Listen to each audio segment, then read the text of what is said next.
Cybernation Uncensored.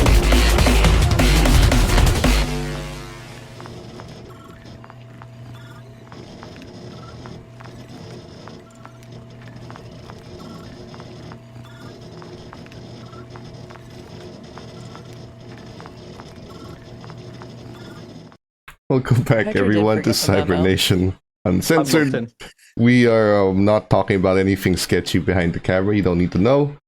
My name is Nigel. I will be your storyteller, and these are going to be the vampires for this evening, who are going to suffer again once more. Before we get started, the usual disclaimers. This is intended for a mature audience. We will cover topics, or may cover topics, that can be considered uncomfortable for some people. Take a break. Take care of yourself. For those of you who are going to stay tuned, tonight's gonna hurt. But before that, why don't you all introduce yourselves and who you're playing? George Lee. Hi, I'm George Lee, and I play Ash Hargrave, the Malkavian. Captain. My name is Captain. I play Aaron Strangelove, the Tremere. Petra. My name is Petra. I play Cecil Ryan, the punchy Bruja. And Shake. Fuck off. Actually, fuck off. Well, it sounds like you were Already going to say starting. those. I'm Shig, play Renee Winslow, the Toreador. So See, we're off to a great start. So, yeah, we love each other. Yeah. without One big happy family. any further, let's roll the intro and get started, shall we?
Tonight, we open a story with Jim.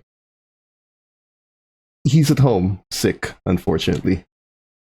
A small bug, nothing too bad, given some meds, some bed rest, and some TLC from his loving family. He's back up on his feet in no time.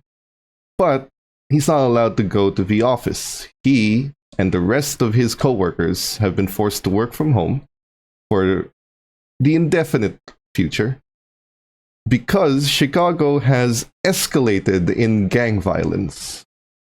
Gunfire on the streets, some fire bombings in local hotspots and nightclubs. Things have been tense on the streets. Far more tense than anyone would like. And because of this tension, there's been a state of emergency that is being pondered by the people in charge. It has not yet been declared, but is certainly being considered an option. Still, a lot of people on the streets are curious as to why it hasn't been done yet, given how dangerous the situation has become. Of course, that's his mortal life. He gets to live it. He gets to be normal. You don't, because you are at the heart of that violence, whether you like it or not. The Anarchs, without their special weapon, thanks to your efforts, have resorted back to their slightly more medieval but equally as effective tactics of guerrilla warfare. They strike, they stretch the Camarilla fin trying to cover it up, they do their actual attack. In the last 6 months, a few things have happened. First, let's cover what happens with your coterie. Renee and Aaron have gotten new ghouls. Renee has contacted an old friend and I assume has slowly introduced her to the world before turning her into one of your kind, at least a ghoul. Meanwhile, Shady Rick has picked up a hacker who tried to hijack your security system, your internal non-internet security system, to use your cameras, and successfully did so before Rick actually caught him. And rather than beat the shit out of the poor guy, Rick decided to hire him to up your security.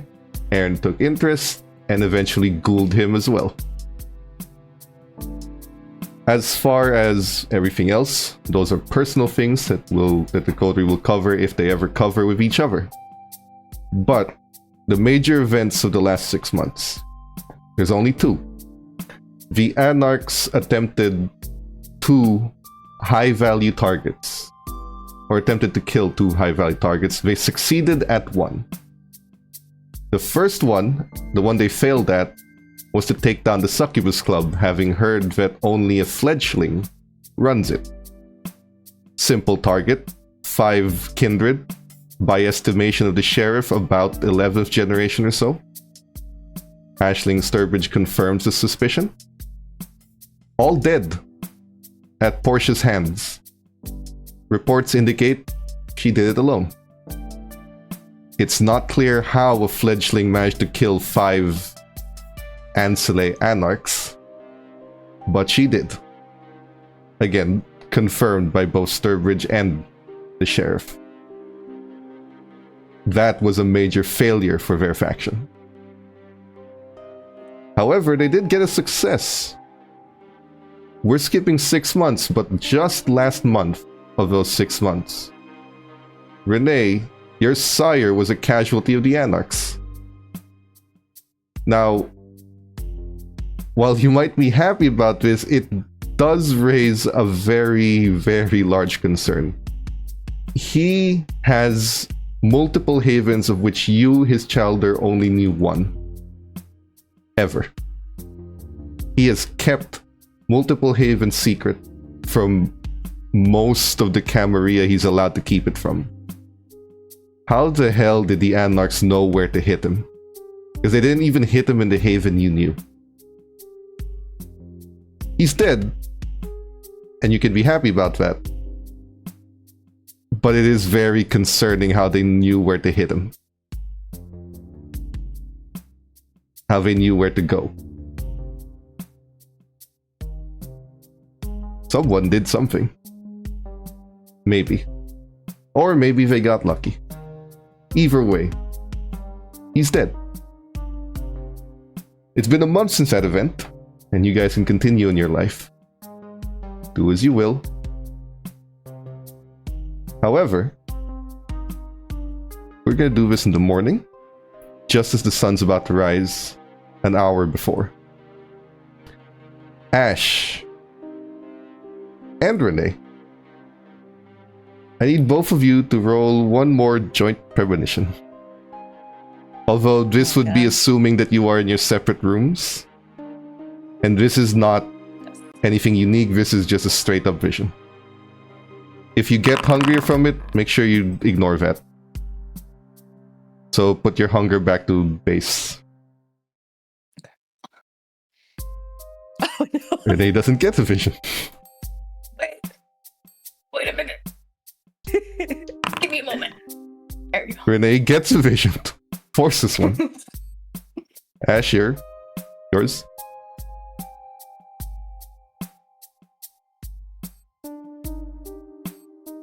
Ash, did you roll? Oh, yeah, I already did. Oh, sorry. It's above, It Renee's. skipped. Okay, thank you. 3. Okay. I got 3. Both of you, aware of each other, see Tanya, Lucian's most prominent childer that he has, let's say, turned into his masterpiece. She's standing on the rooftop an hour before the sun rises and she's not coming down. She's standing there, blood tears falling down her eyes. She's waiting for the sun to rise. For the last month, you've heard nothing from her. You know where it is. It is roughly a 40-45 minute drive if you drive like a maniac. But the sun is going to rise. And the two of you know that each other knows. That the other knows. What do you want to do? We going? I feel like we both open Are we the door at the same time. Like open the door, meet in the hallway. Ah! Did you? The movie just started. Where are you going? Shut up, We're Aaron. going. We gotta go. You're leaving? Yes. Yes. They're We'll take my car. Main just issue. gonna leave us. Let me double check. But I don't believe either of your ghouls actually knows how to drive. Oh wait. Valerie does. Isla does. She drives normally, not, you know, what you need to Oh, do she's not to trained. get. Shoot. So, unless one of you wants to do the driving role, we're going to rely on the private eye. Who gets called in here after she was about to go home because you were about to sleep. Oh, I have nothing in drive. I'm not gonna risk it. Yeah. Oh, wait. Would it be dexterity or what would be the roll? Dexterity. I feel That would like be you, Isla man. has better dexterity, but I don't know. Valerie's got 4 dots total. Okay. Yeah, I have 3. 2. Let's see. Okay.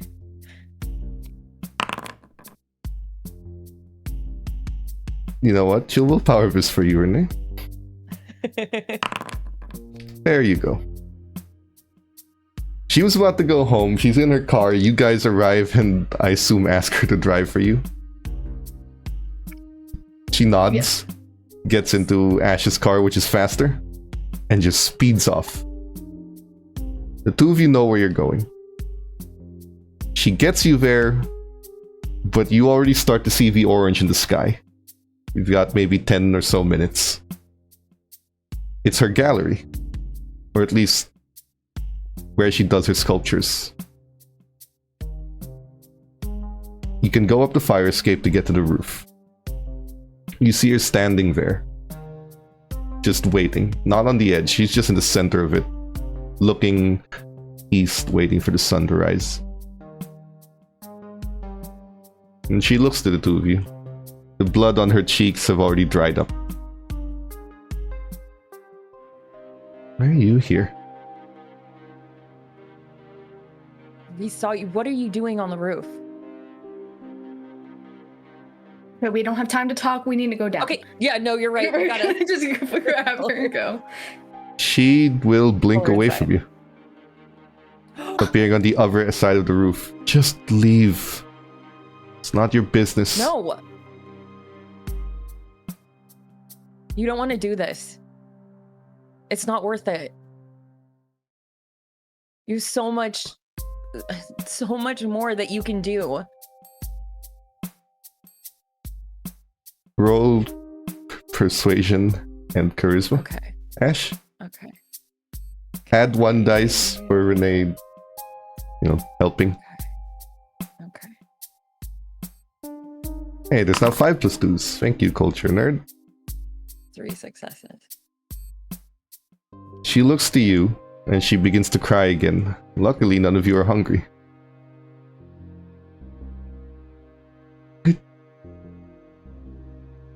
Then she falls on her knees. I have nothing. No, that's a lie. Come on, let's You just... had nothing before.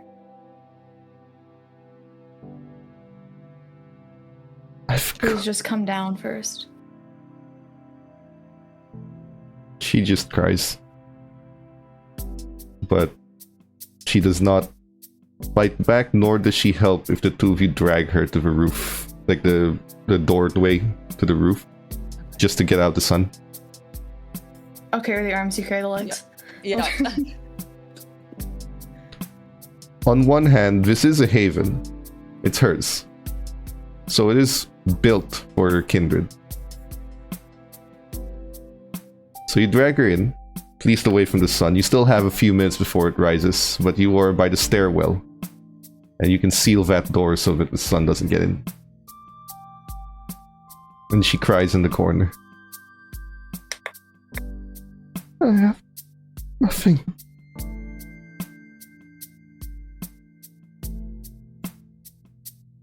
He's gone and he's not coming back. You have yourself and you can start over. You don't need him. I was able to start over because of him.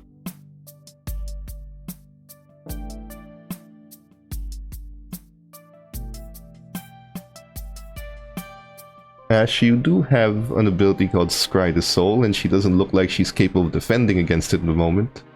Okay. If you want to Yes, use I it. will. Yeah, I'll use it. Why not?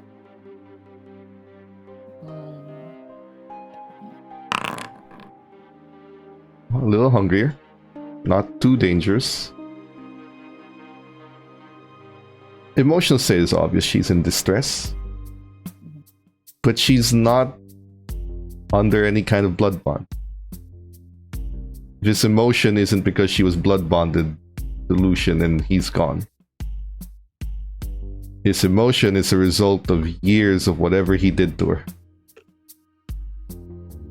She is incapable of independence. Can she change? Maybe. But it's going to take a lot of effort. Or she might be stronger than you think, and she's just having a bad day. You don't know which one it is. You just know that whatever Lucian did to her, she is broken. Whether she'll ever be fixed again or not, well, really only she can decide that.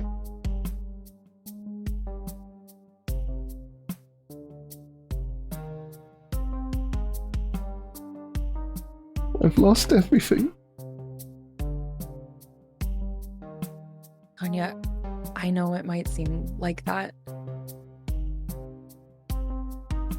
And I know that he gave you a lot. But really, really think about how he treated you. What did he actually give to you? He saved my life. Long before he ever turned me.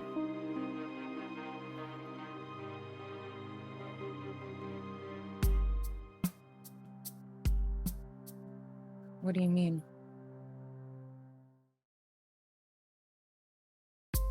There was a mugging years before I was turned. It was the 20s, it was common. We didn't have freedoms then. We were just helpless little things. I came from a rich family. They thought they could get a ransom out of me. We stopped them. And every day since, he would talk to me. He would support me when my family didn't care about my hobbies. My sculpting, my art, anything. He supported it. He funded it. I've had this building since then because of him. I chose to become what I am.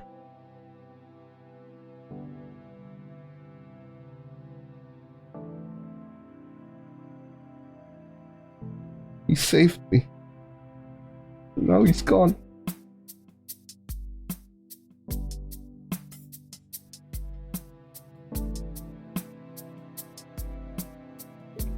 Why don't you come to our haven? Valerie looks at you from behind, doesn't say anything, but she looks at her watch and shakes her head. We're not gonna make it. I'll get there tomorrow. Yeah, we can stay. Also, do you think they would be open, our group, to? I think she might need some positive female energy right now. So true. Yeah. I mean, we can tell the others to just leave. For a bit. Yeah. Oh no, I just mean like making her a member. Oh. She stands up and starts walking downstairs. Valerie doesn't know if she should stop her, so she just sort of stays by the side. And she goes into a basement. If you follow her, Yeah. when she gets to the basement of his gallery, you do see a haven, properly built. She just lies on the bed. The sun does rise. The two of you, the most you can do is sit on a couch. Valerie's here. Tanya doesn't have any ghouls, so she's gonna watch over. The sun rises. For Cecil and Aaron, they haven't returned, and they don't look like they're coming back for the night. Not that any of you get a choice. So, next evening, everyone make a rouse check to wake up.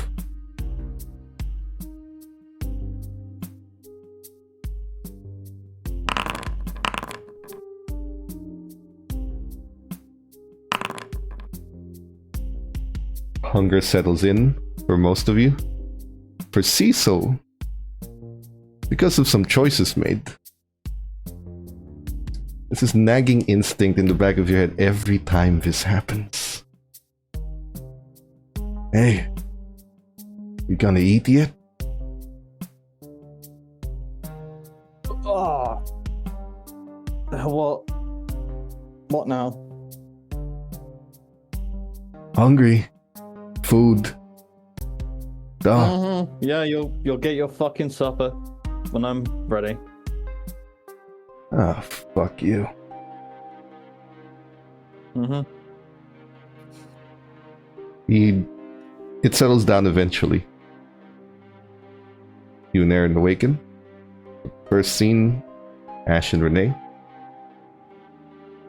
You and Tanya are in the same room. She gets up and forcibly lets out a sigh, or at least the motion of a sigh and the sound of one.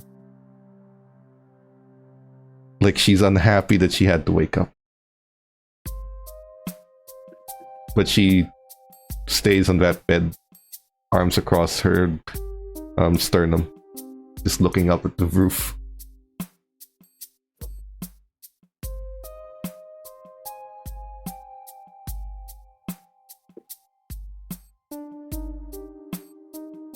Just go.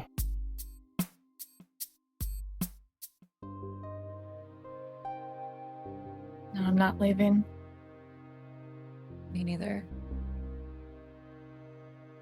You can stay here, or you can come to the Neither of you Dusty even Fair. liked him.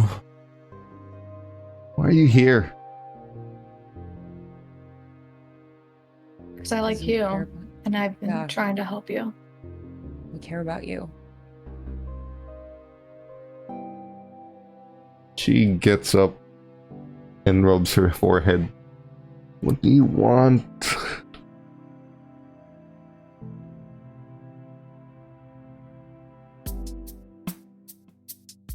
I want you to be able to live your own life free for once and enjoy it. It doesn't sound Not like your feeling- choice to make for me. It's not. And if you don't want to be a kindred anymore, I would understand that. But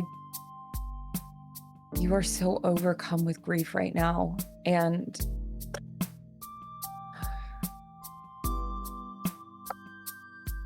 I don't think either of us want you to make a decision that can't be taken back because the grief is too much. Because you are your own person without him, and you don't need him. You I think never both did. of you are forgetting you're in my haven.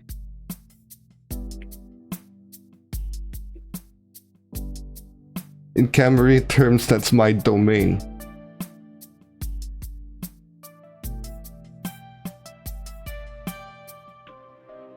I'm asking you to leave.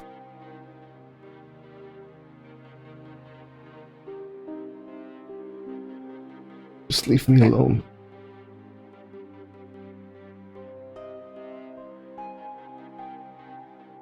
Ash, let's go.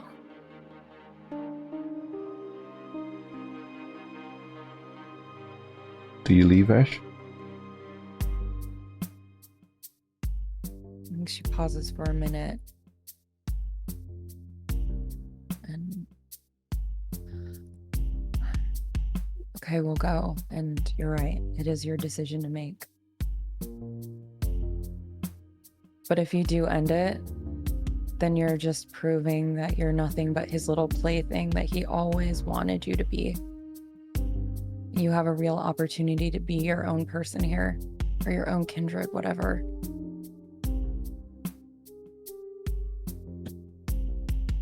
You see her sit He by a broke you. desk. He broke you, and you're proving that you're broken beyond repair. When you could have put yourself back together, and we could have helped you. And if you decide not to, we will help. That's it. Okay. Both of you separately roll persuasion and charisma again.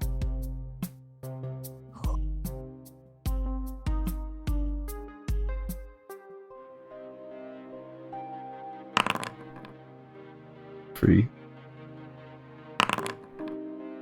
2.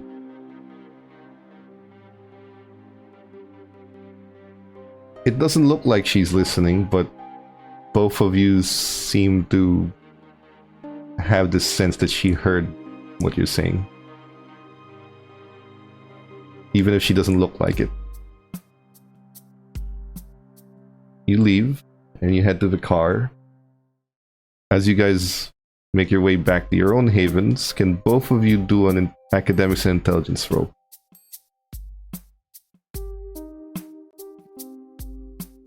Neither of your specialties apply on this. Art history doesn't apply? What do you mean? What? One? Well, I guess you weren't as attentive in history class. Ash, something strikes you about what she said the other night. She said that she's from the 20s. Wasn't a good time for women.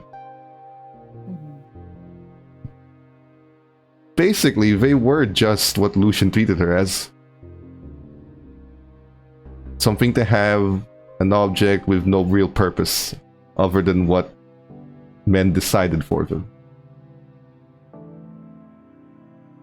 And because she's a kindred, mindsets don't change very easily. But they can, and you know that. Somewhere inside of her, there's partly what she grew up in that Lucian has probably amplified and abused. But somewhere inside that, she does art. She said that her parents didn't support it. Somewhere inside that is a rebellious spirit. Somewhere inside that is someone who at some point in time, arguably at a time much harder than what you have now, was trying to break free already. So there is some fight in there. If you could just figure out how to get it out of her. Dawns on you as you're leaving her haven, as you are driving away from it. There may be hope for her. She fought once before. It's not out of the realm of possibility she can do it again. Do you two talk about anything on the way back? I think on the way back, Ash will just sort of, as I'm assuming that Ash is driving back now, since we don't need to like skirt all the way back. I mean, Valerie's still there. but- She protected you guys. Yeah. So if you wanted to Yeah. drive for you. No, she's in the back. I want to We're drive not in a her. hurry to see Sure. the others. Yeah, exactly. Sure. Just like take the long way. I'm like, hey, Renee, I know your relationship with Lucian was kind of complicated, but how are you actually doing with that? I'm fine. So, it would make sense if you have like, I mean, he was kind of your kindred dad, and it would make sense if you had kind of a complicated. No, the only issues I have is with Cecil. I see. Okay. You really haven't talked to him like this whole time? No. Okay. So I've just I've been spending a lot of time with him, and it's just like Good luck with that. I'm not planning on blood bonding with him or anything, but we've been having like family dinners, you know. I wasn't It's like planning on we're it kind- either. Well, yeah, you should. No, girl, don't like that one bad. Just like saying that maybe it's been long enough, and maybe you two should like have a conversation now that the bond is over, and you know. If he comes to me about it, I'll talk. But he hasn't. He obviously doesn't care. So I'm just not gonna do it. Okay, I'm not gonna get involved. Can I stop? Okay. No. Okay, sorry. Valerie extends a It hand needs for the back metal. seat and puts it on Renee's shoulder. And nor should you have to. She just taps you on the shoulder. See? At least someone's on Yeah. my side.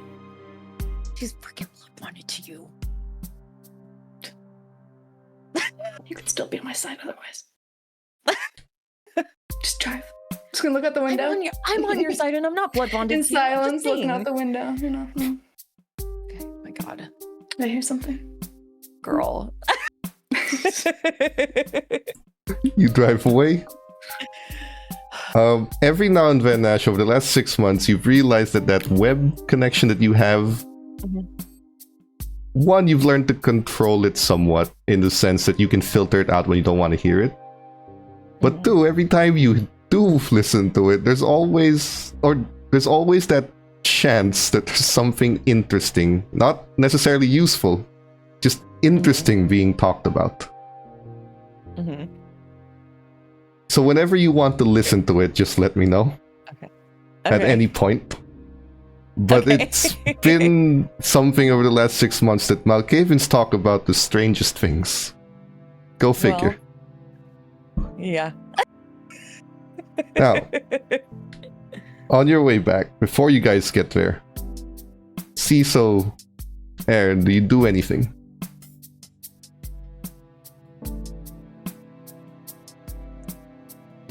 There's You not think much so? to do, but do you do anything?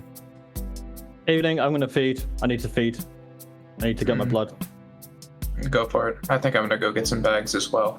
I sent a page to Renee and Ash. They've not responded to it, but I'd be quite surprised if they're cooked out there. Oh no, the anarchs got to them. Oh no, they're burning in the car again. Oh no. I'm gonna go get my blood. Yeah, it's not unlikely, but they're stronger than that. Yeah, sure. Okay. If you need help, let me know. Okay, I'm gonna go feed. And Feeding roll I'll season? quickly nib out. Yep. We'll assume that your addiction isn't active at the time. And you can use this feeding roll to look for someone on your drug. It says I have 0 dice for. Wait. Hmm? Yeah, it says I Oh. have like for the feeding rod has. Sorry. That might have screwed up. Oh yeah, it did screw up. Yeah, it says like. Oh, there we go. I think it's in now. 1 second, I think I have to fix it. It's 2-2, right, for feeding roll? Oh yeah, because you need streetwise to find someone with your drug. Hold on. Okay, try now. Okay. You don't need Do I any of have the to drop value modifiers. No, Okay. No. Right, okay. exactly what you need in your haven. Also, a reminder: you guys do have a herd, which is sort of like free feeding per week in game, up to 3 dots. But that's shared amongst all of you. And if you feed more than that, you risk hurting the herd and making them suspicious. But for now, you are able to find someone exactly on your drug with no particular difficulty in your haven. Now, over the last 6 months, you have been ingrained with the gangs of Chicago. You're not part of them, and they're not exactly at your beck and call, but they do like to do you favors, and they do like to be on your good side. You've got an influence over these gangs. So, as you finish feeding on the top stairs, Rick says that there's someone who wants to talk to you. And the guy... Oh no, I'm just gonna go down and greet them. Rick put him in a VIP room. And the guy looks at you. Cecil Ryan, right? Yeah, that's me. So here's the thing. We've tried all peaceful tactics at the moment, but they're not listening to us, and there's a rival gang that we kind of need to stop causing problems, given the police are up all our asses. They're not listening to us, we figure they might listen to you. Well, you get it. And he snaps his fingers, the guy behind him puts out a briefcase full of cash. Standard fee plus extra. Look, we could make it as violent as we want to. Problem: cops. And I can't afford more men getting put in the slammer. So, if you could send a message for us, that would be nice. Not, we don't want them wiped out. We just want them to get the deal, or get the idea that they shouldn't fuck with you. Yeah. Now, the cops have my boys monitored pretty well, so I had to keep them underground, and I can't make moves with that kind of surveillance on them. Was hoping you'd be willing to deliver the message for me, the very violent message. I don't want them gone. That would be bad for all business. Just want them to fuck off. A simple thing, really. They show you a small IED, improvised explosive. The kind of thing that you, just looking at, think, oh, car bomb. Unfortunately, that hasn't been uncommon in the last 6 months. My boys can't really plant it without raising some eyes, but I've heard that you've got a way with things. Something within the purview of what you can do for us? I'll take care of it. Great. He closed the briefcase and just pushes it your way. Money up front as always. Appreciate it, and if you ever need anything from us, let us know. He offers to shake your hand. Yeah, remind me, what's your gang's name again? Like, you guys didn't update, no dead name or anything, just same name? Same thing. Just, we're not really branding. He hands you a business card. Collins. Oh, shit. It just has a card and a name. A name and a number. Like, we don't like the brand. You're like a gang of lawyers or what? Like, we work for lawyers sometimes. We're more like whatever gets the wheels of justice turning a particular way at a particular speed kind of people. Yeah. Yeah. I get that. All cops are bastards, innit? Yeah. Well, luckily we're not cops. He just hands you the card if you ever need anything. Great. He nods. He takes his associate, leaves the briefcase of cash for you. At this point, while you're not exactly swimming in endless cash, you will be losing that destitute flaw. being friends with the gangs has its perks. Still, it's a simple job. Wire a bomb, get out. Whoever the unlucky guy that's driving is, gets blown to bits, and a message is delivered. Now, while you're handling that business, Aaron, is there something you'd like to do for like the first couple of hours? I did roll a feeding roll to try and get more bags. However, it went very well. So No I'm bags getting are bags. available. Wait, sorry. I've got my previous feeding roll. Do I get any minus hunger from that? Yes, you go back down to 1. Okay, got it. As long as you feed Cool. within your haven, you always go back down to 1, unless you kill someone. In which case you go to 0. Unfortunately, Aaron, there are no blood bags available. The Red Cross, surprisingly, has been running dry on them given all the violence in the city. We ought to do something about that. Deal with the anarchs. That's true. It is worth noting for all of you. While the violence has escalated, the human casualties have never been on the hands of the anarchs. They've always been Masquerade cleanups of the Camarilla. Did they have to go that far? Maybe not. There are other ways to clean up the Masquerade. But killing them sure is the safest. Whether you care or not, Aaron, it's a little... You're finding it harder and harder each night to actually care. So what do you want to do? Oh. First 2 hours or so. I'm gonna go see Sturbridge. Alright. Easy drive to her place. Bring your ghoul or no?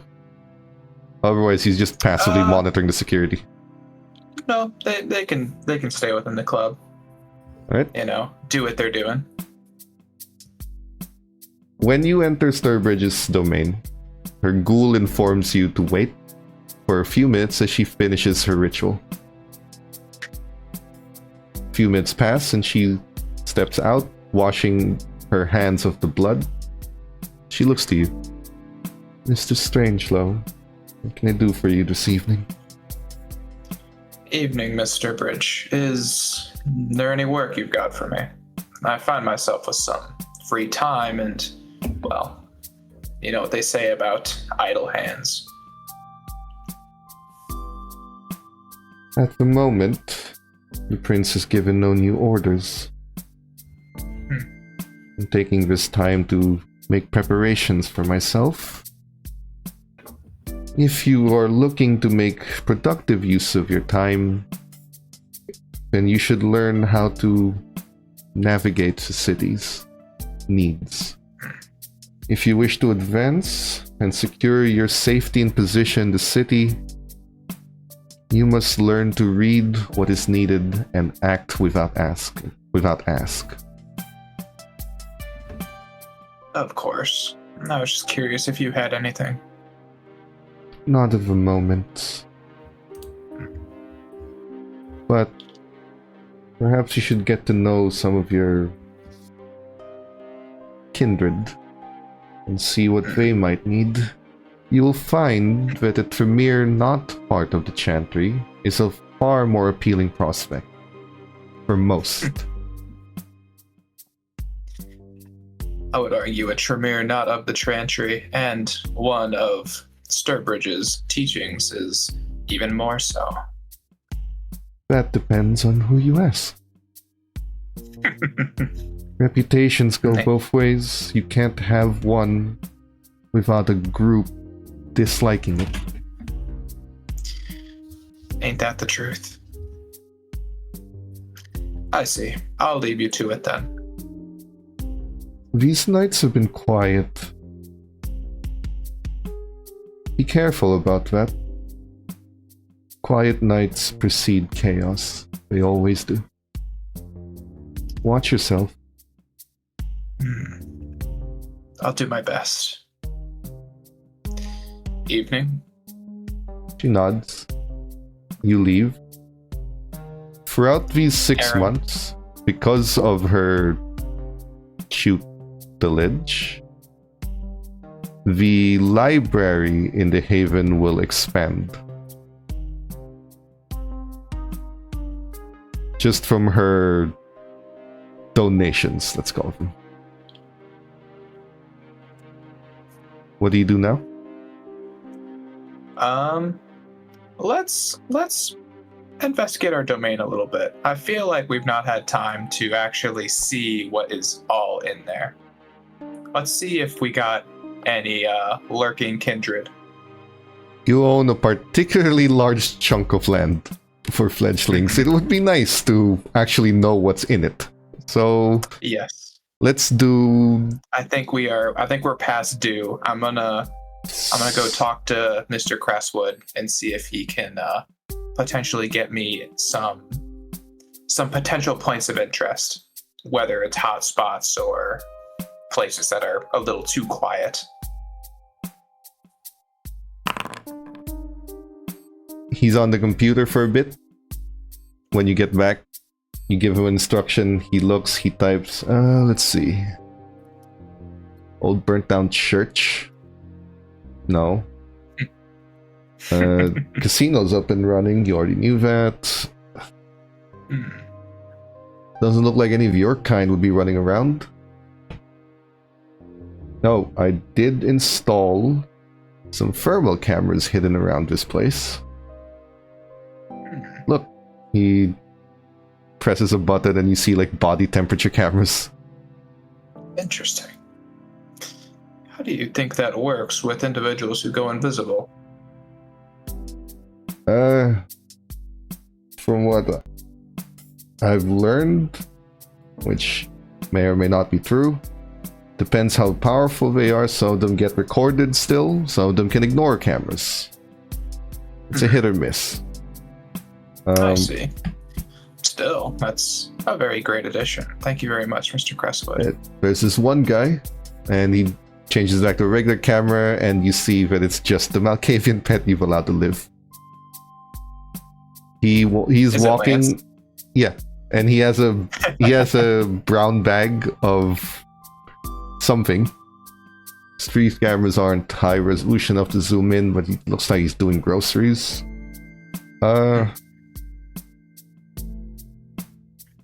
Oh. New buildings being constructed. Well, that'll be a human affair, but I can look into it. It says here... Pioneer Construction? Just some round-the-mill company. Pioneer Construction? Yep. Dig a little deeper. Who owns them? Got you. Let's see. Here is... Peter Orlow. CEO, does the name or 40s. picture ring any bells? Politics and intelligence.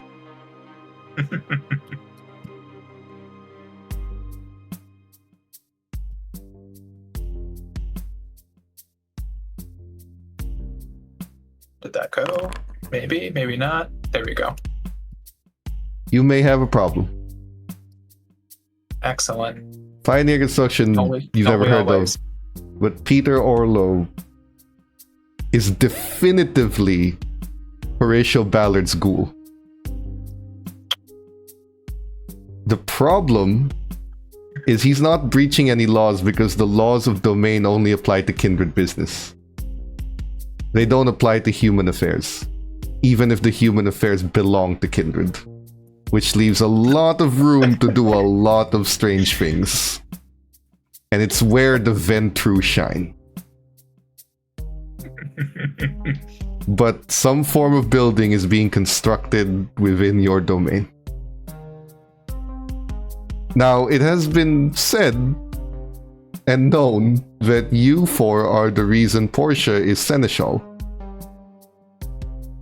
And he is one of the two who are vying for that position. So, it doesn't take a genius to put 2 and 2 together.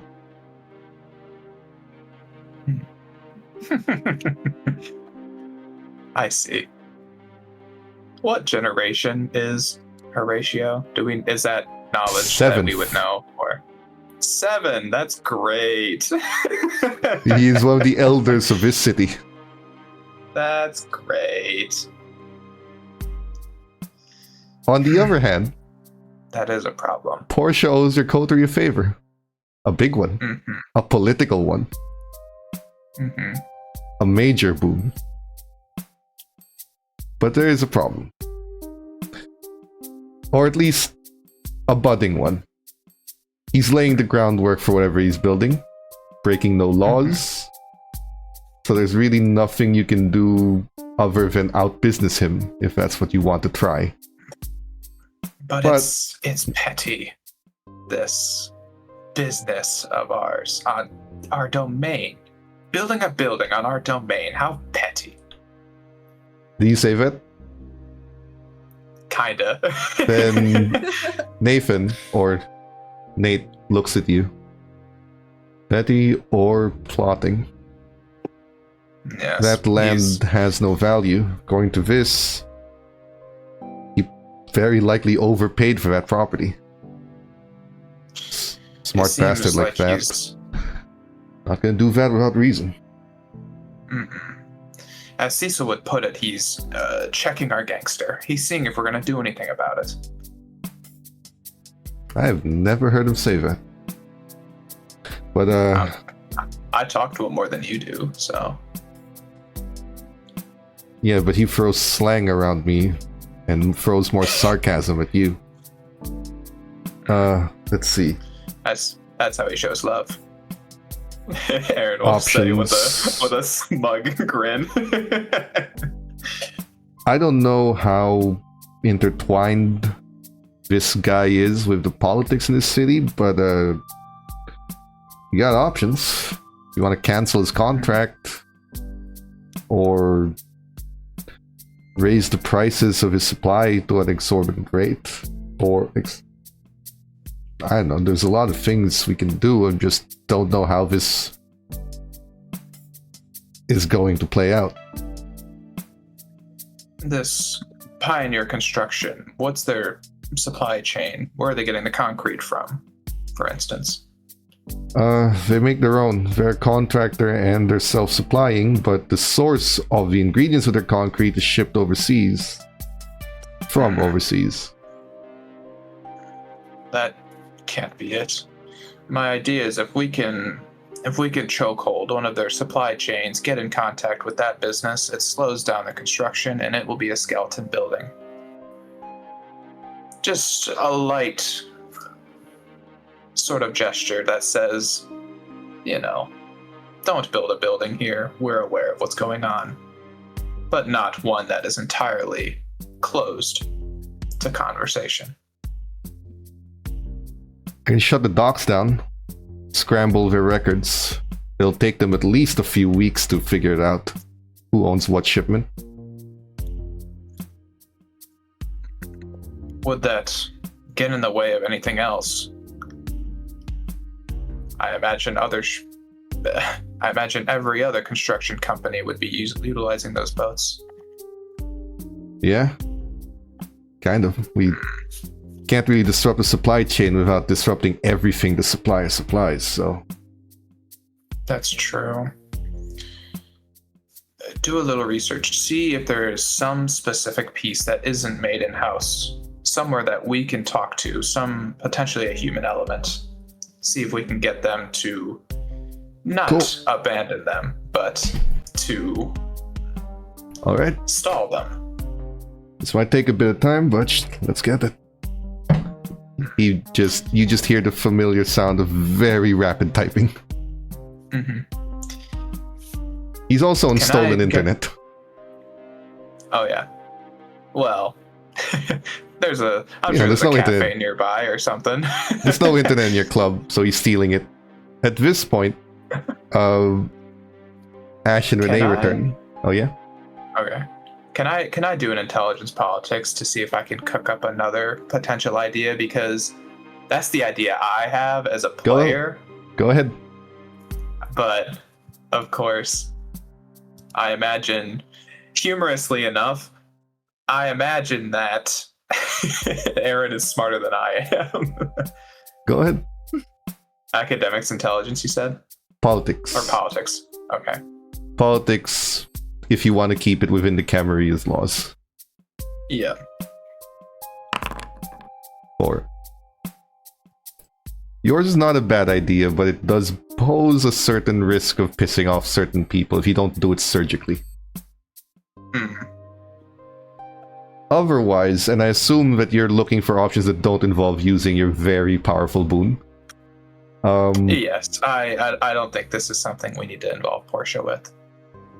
You can owe a boon, in particular to the ministry.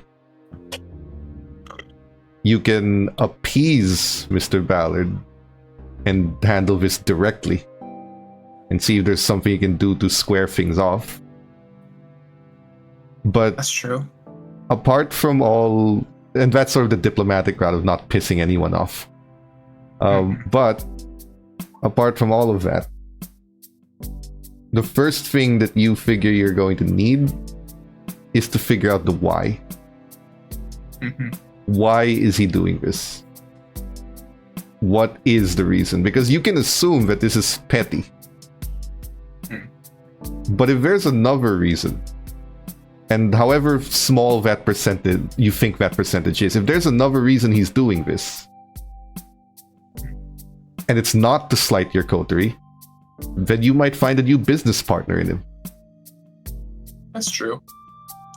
Well, Horatio we're Ballard not might gonna be a make- Ventru, and maybe this is petty, but equally it could also be that he needs something.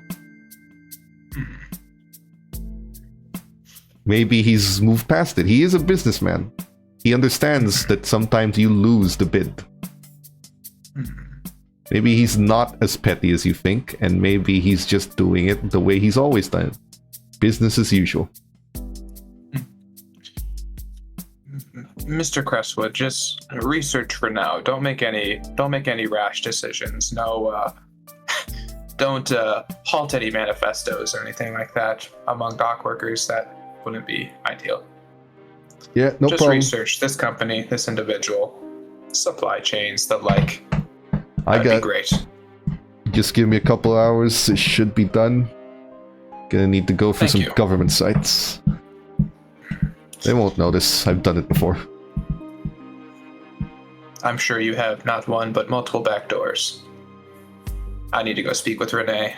I Have a have good an rest of your evening. If you an need entire anything, let me foyer. know. Oh, I see. You. But if you need anything, please let me know. Chips or I don't know. A Yeah. beer. He chuckles to himself as he puts the pager next to his laptop. Because that's how you want him to contact you. Like, Well, I'll remain in the club for now, but even still. no problem. Got it.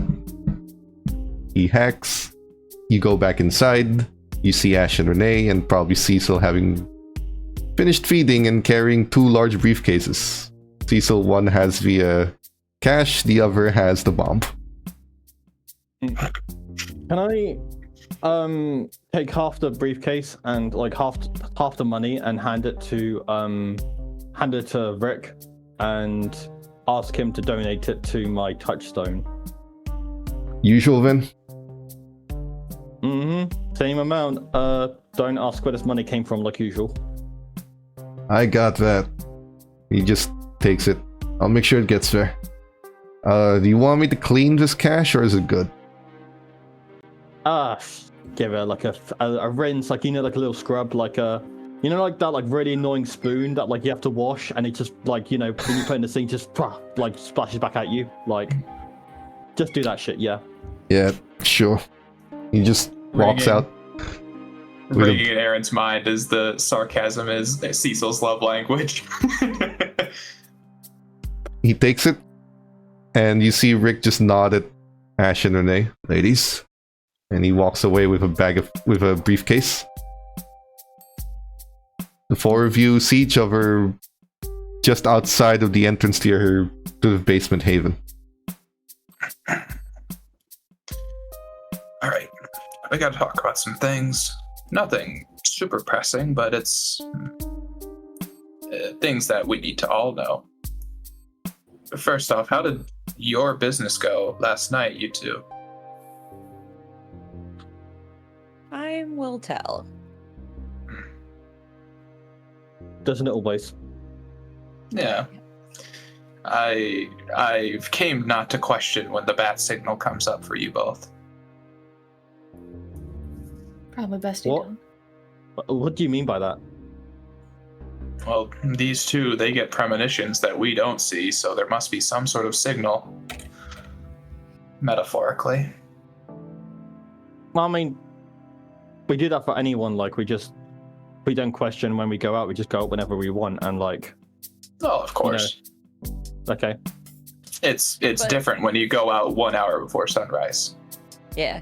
Hmm. And when you can see things that are going to happen or may have already Yeah. happened or are happening right at this second. How? What if you? Who drove you there? Was it like one of your ghouls or? It doesn't matter. Okay. In the middle of Oh, your okay. conversation, there's a random nobody that approaches the four of you. Like 5 foot nothing, short guy looking, No, it's shorter than Aaron. I don't remember how Yeah. tall Aaron is. 5'4". Yo!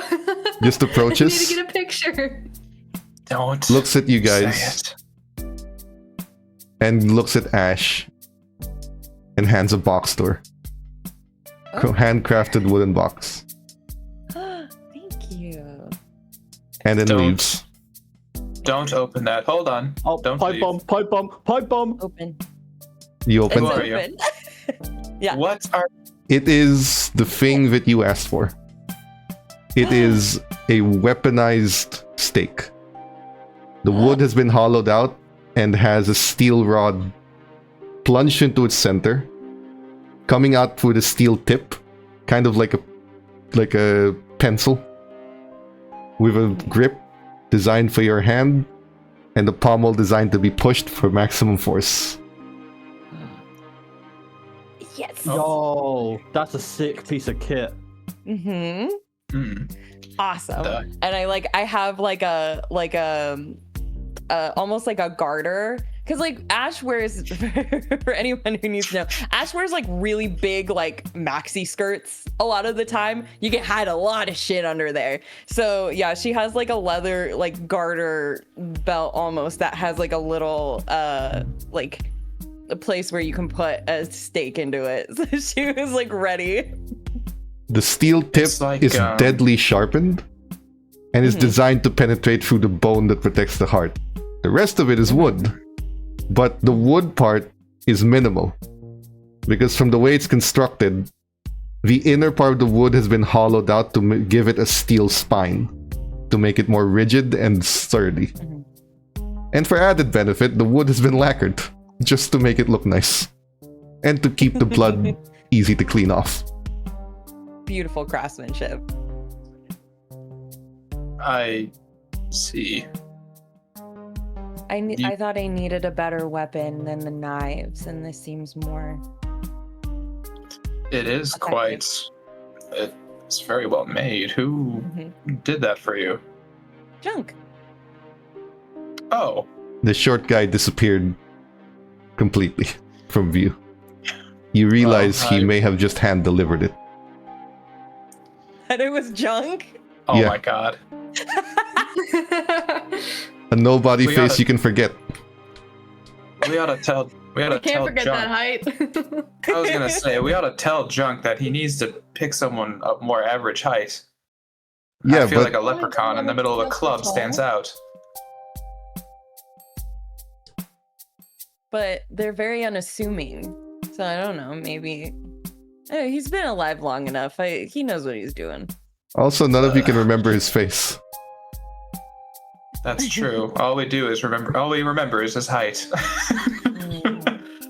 I imagine as you say suppose. that, the other three are just looking down at you literally. Do I have something on my face? Nope. Still, I'm glad to see you guys weren't burned to a crisp.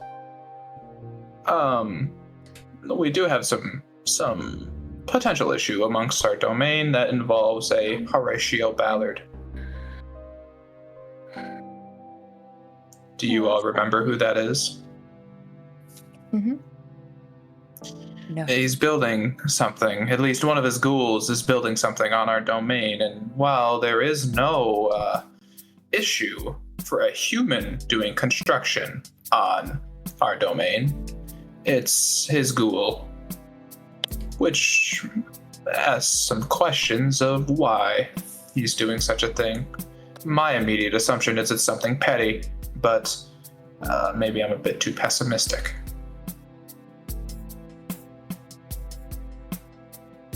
What do you all three think? I do like an insight as to what I Sure. think It's an insight. personal motivations might be. Although this is limited because you don't actually know the guy. But you can make a few guesses. So I don't We get just- my We just know he's Mr. Moneybags. No, my empathy. No. Okay. never met the man. Never mind. Mr. Moneybags. 7. I didn't need Holy shit. Petty is one thing, but if you're looking for other motivations and assuming it's not that, Mhm. a building in that area, you don't know what the value is, but there's always gentrification. Been happening all over Chicago since the early 2010s. Your neighborhood isn't exactly lower class, like it is up there, but it could be higher, could be better. Now the place that he is building on used to be an abandoned apartment complex that was starting to become like a drug den.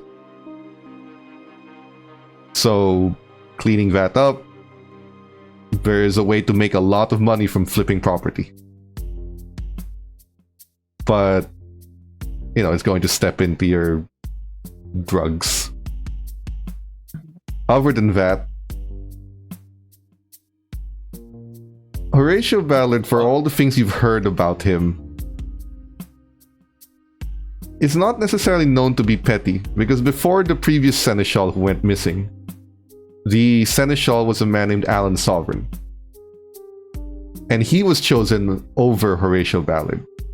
And Ballard bit his tongue and did nothing, and accepted it. He accepted the prince's rule. He has accepted many things that have happened in this city, even if he didn't like them.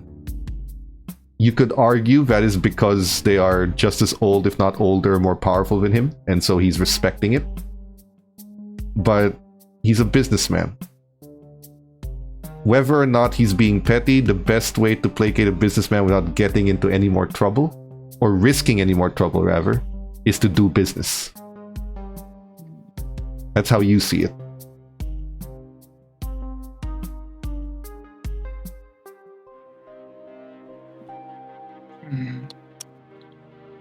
I have Mr. Crestwood looking at supply chains, something that might be able to slow down his business if we do potentially see that it is less than savory for us. But we've not met the guy. At least me personally, I've not met him. I could probably sit down with him and talk things out. Don't. Nope. What do you mean? Has that ever gone well for you? What the fuck? Do you know anything that's happened in the past 6 months with me? No, and I don't really care. Yeah, and I I'm just going sorted to- out some gang shit, so I can talk shit and I don't need to take commands from you. I am going to nip this in the bud before this escalates. You two need to talk. It's for our coteries' sake and both you two's sake. If you need Ash to mediate, please. We Volunteer don't need to me. mediate. Why do we need Ash to mediate? We shouldn't. Because I'm afraid you should two will live rip your over head it. off. I could be in the Well, next room if that makes things like any We should just- easier. lay low and get more information before we try to do anything. Yeah, I say I mean, I'm just trying to say I would be happy to talk to him, not fucking right now, but like, and if the opportunity arises and we need to get more info, it may be worth having to sit down because we could collaborate instead of, sabotage, which could be more beneficial. I agree. Yeah, if I we can was keep, thinking- what were you thinking, Ash? Oh, I was just thinking, since, we're basically going to be kind of neighbors with this guy, maybe we should just, like, do business with him. I mean, yes, it might interfere with the drug business, but it might actually make it better because it might make the prices a little bit better if it seems like, we're in a higher class area. That's true. We might get more business people. Instead of crank, we sell coke, for instance. Yeah, Well, exactly. Designer drugs. The thing is that we don't want to accidentally undersell ourselves so that he takes over. That's Of course. No, of course not. It's still our domain. yeah, but we have to. Yeah. I just think it's better to play ball with someone of a higher generation. Play the game, become allies. It's better. I agree, and I perhaps it was just me assuming, being pessimist, that this man who we stole the seneschal that's a tongue twister, seneschal seat from would be a little upset at us, but who knows, maybe he's just looking to water under the bridge. Two things. Aaron and Ash, since you are not Renee and have kept tabs on Cecil, understand that Cecil has done impressively well at placating the gangs of Chicago, the non-mafia gangs, to the point that he's become somewhat of their mediator, strangely enough. On the other hand, Aaron, if Horatio Ballard is doing this, there's another person whose seat that was taken from twice now, by the previous seneschal and the current one, that you haven't seen or heard anything about. Mm-hmm.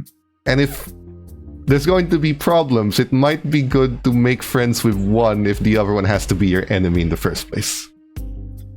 That is true. Renee, your harpy business has been doing quite well. Is there any string you can pull? Maybe we can get into talks with this Ballard. You know exactly where all of them live. Every mansion they own in Chicago. Yeah, I can set something up. You are also a Should we all do it messenger. together? You are capable of setting a meeting with them directly, and they can't refuse you. I'm just that bad bitch. That is one of the... You do have a seat at the table. Like, you are rubbing shoulders with Primogens.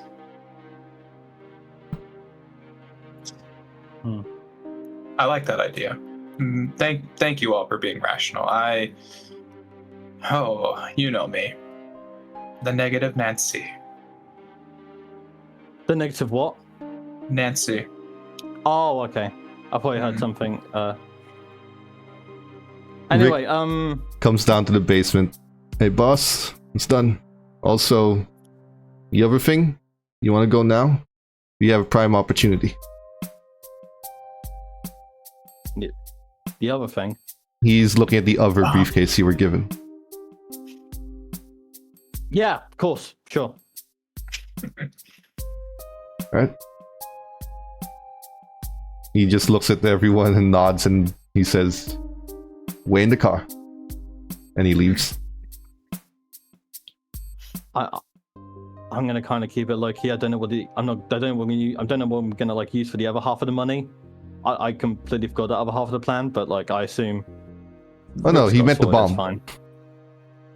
Oh, the bomb! I still have it. Oh, okay. Yeah, the bomb was given to you. You're supposed to plant it. That was your job. There was The way two you- briefcases: bomb case, money case. The way I the was way thinking, you I was like, don't get them confused. no the way Yeah. you said it, the way you said it made it seem as if the action of the bomb exploding already happened. Oh no, sorry. What he meant was No. that he needs you to do it because his gang is under surveillance. This fucking. Got it. That's okay. what the fucking money is for. rehab. rehab clinic gets a bomb. The money is for you to plant it on this gang. Mhm. So, Okay. I remember now. I remember. Rick will drive, you will plant, but you will leave this coterie room. So before we get to what the coterie does while Cecil's gone, Cecil, there's 2 rolls I'm going to need you to make. One of them is stealth and dexterity. We have multiple -2s. Just You have 1 less die, so just decrease one of the black die because there's a -2. Yep. we have 1, There's 2. 2. Was there 3? No, there's only No, 2. I think that there's more. There were? I saw feel like there Culture were Nerd more. and Miserable Junkie, that's it. Yeah, 3. There's one we by got Silver nuked. Wolf. The Silver Wolf. 3, okay. Did One by one. negative. Okay. Yep. So Cecil, remove 1 die from the stealth and dexterity. Mhm. Wow. I can't wait to see this dice pool. Next is Oh, Streetwise and Intelligence. Remove 1 die again. This specialty unfortunately doesn't apply. I am taking all of your sense. What is Streetwise and Intelligence. No, it doesn't I apply. don't use. No. Okay. Cecil, And then- Cecil's and I still coterie take- Jesus. I still take away I still take away 1 dice, right? Yes, because of the negatives. Tell me if any of these succeed or not, and I'll will. You need 2 on that one, so you'll have to willpower and see if that works. Cool.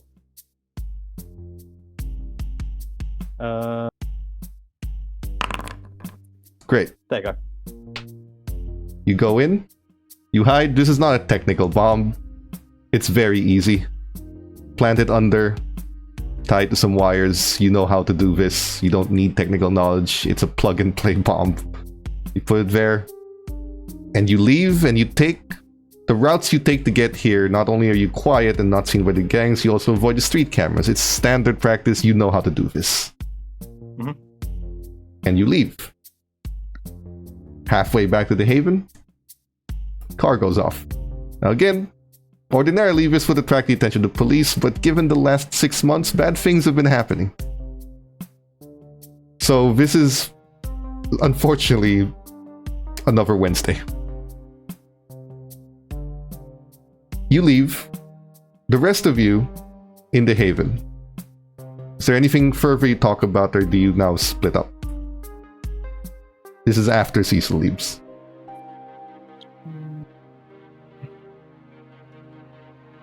I'm gonna look further within our domain.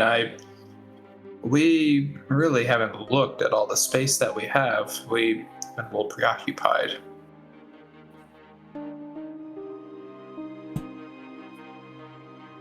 So you think we should do that tonight? Well, I've nothing else, and it's local. I can't imagine anything would be too dangerous. I'll be very safe. Look from a distance. Renee, a painting you did a while back. The one where Cecil looks like he's killing himself. At the back of your head, there's an urge to continue that painting. A premonition coming along. Would you like to ignore it? Or would you like to see where it leads? Because it usually leads to something interesting. Especially when it forces you to paint. Cecil. Okay, let me flip a coin. Heads as I do it. Just do it. Thank you What's for heads? Just, And let yeah, me- just do it. You can flip It's a heads. real coin if you want. Okay. So you roll a premonition. I have plenty of coins in front of me, and I pulled up a website. Oh yeah, you have all your quarters. I have all of my. Roll a premonition. If your hunger goes up from it, ignore that, bring it back down. Okay. This is for free. Wow. There's a compulsion to paint, and when Aaron and the two of you are done speaking, Renee just very hurriedly goes to her room, even forgets to close the door, digs up an old painting that you probably had buried under shit you never wanted to see again.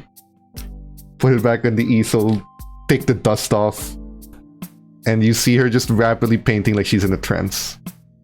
Using all of that celerity just to make this faster. It's still the same painting. It's Cecil, definitely, killing someone that looks like him. But the person that he's killing has some more features that aren't his.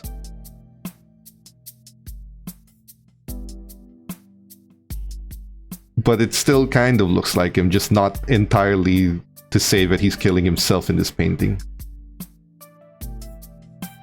Someone's gonna steal his face, kill him, and take his place. And hopefully he's a better version of Cecil. Conspiracy! I hate Cecil. Oh, Nigel, you sick... Nigel, I understand what the painting means, you sick bastard. Yeah. I know. But Renee, when you see this, and then that's the way it starts, and then you keep painting. Do you show it to the others? Or just keep this to No. yourself? Okay. I'm gonna put it in Cecil's room. Okay. Renee puts a painting in Cecil's room. You don't see what it is. But she just goes out of her room and puts it there. And Renee, whatever that painting is and what it's doing and what's about to happen, however you feel about Cecil, is there a part of you that actually wants him to Die? kill himself? Maybe. Oh. Like, has it gotten that bad? Or do you have a Not part of yet. you that understands that he is probably too dense to apologize or to even talk to you if he's capable of it? Basically, is there a part of you that acknowledges his blood and the fact that he just may not be capable of making the first step you want him to? Yeah. Then all this painting tells you is that all of that he's about to suffer for more than he deserves comparative to what he's done.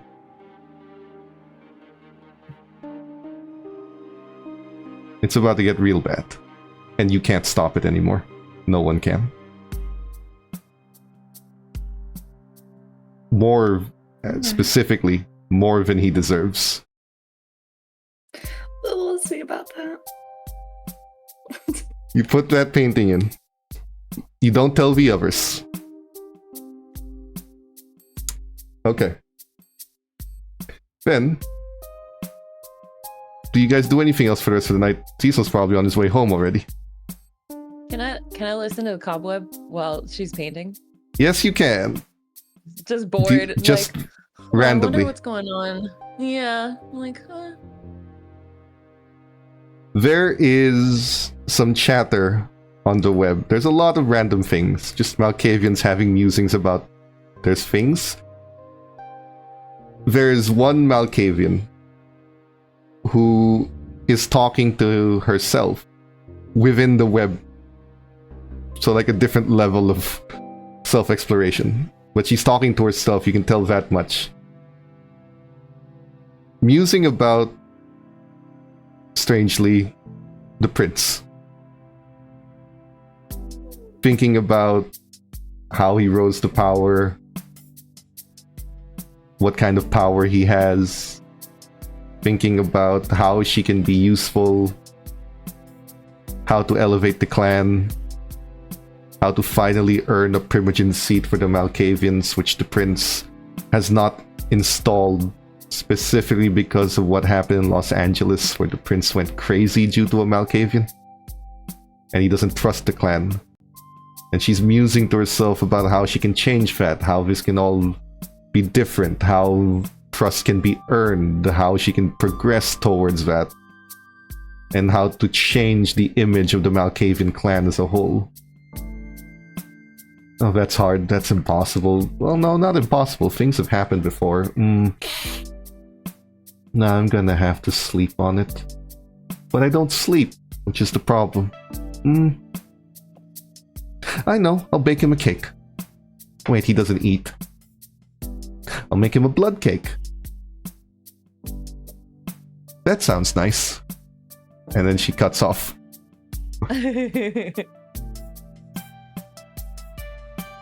She does make a point, whoever this person is. The prince doesn't have a Malkavian primogen. Your clan there's no... He doesn't apply the stigma, but he certainly has made no effort, or he has certainly made no effort to hide the fact that he doesn't fully trust your clan. Again, with reason. Your clan has powers that are near impossible to detect. And you could do it at any point without anyone ever knowing.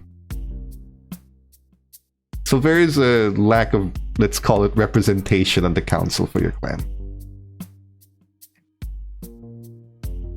But that's what you hear. The most interesting thing that you hear today. Okay.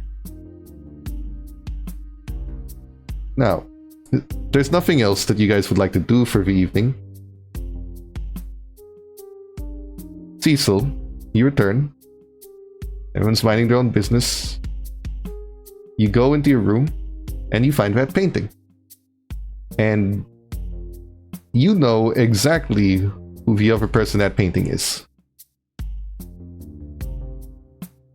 And you're not sure this is some sort of sick joke that Renee is playing, but that's a... Ooh. That's dark. What the fuck? Cecil is... It's kind of like a rising tension, but he's paralyzed for like a solid minute just looking at it. Now, And- there's Yeah, one part go of ahead. you that understands this could be a sick joke, in which case, you know, you may very well just punch a hole in her. But you remember this painting the first time she showed it to you. This was part of a vision. You also know that she's hated you for the last 6 months and wants nothing to do with you. There is still a part of you that is capable of understanding. Because like we've been trying to point out, you might be impulsive, you're not necessarily an idiot. There's a part of you that understands there's no reason for her to do this and care about you now. Like, she could have done this over the last 6 months, she hasn't. There's a reason she went back to this painting, and the first time she ever did it, it was a vision. It's still a fucked up vision, but there's a part of you that understands this might not be a joke. Okay. Cecil will head out of his room and knock on Ash's door immediately. Just bang bang. Hello. We need to go, and I just need to talk to you. Remember that What? conversation? That conversation we Oh. were going to have 6 months ago. Remember that? Oh, you're cashing in on this now. Okay. No, Please, no. I want to have the please. conversation. No. Please don't change your mind. Okay, Okay. let's go. Please. Where are we going? Is there like a cliffside, like a peaceful bench that we could sit on, just anywhere? On the Private. rooftop, there is a bench there of the club. I want to drive out. I want to. Oh, okay. Then nearby park inside the Lincoln Park district, which is a feeding ground, Lincoln so Park. it's free to stay there for kindred. Great. Okay. Cecil will Does it mean sit that down on. it'll be private though? Well, no, it can be because you can see who's around you. Oh, okay. Well, Like, it's- yeah, and I'll do sense the unseen Yeah. to make sure there's no Nosferatu or other Malkavians hanging about. Actually, when you guys sit down on the bench, there is a Nosferatu in the park, just not anywhere near audio range of you and is not paying attention to you. Okay. But he's just Okay. hanging around there doing something. I don't really care if anyone listens in or not. I'm gonna be honest. I'm kind of like an open book with this shit, and I really. Please don't. I know we're good at this, but like, don't try and give me sympathy, or like try and like to say, oh, I'm so sorry that happened to you, and then just I don't want to make it feel as if I'm just trauma dumping, and I expect you to just, Okay, I'll just listen to what you have to say. I don't know, just talk. And Okay. I'd like to start off by saying, like, when you first started doing whatever drug you did, what caused you to do it? Oh, okay.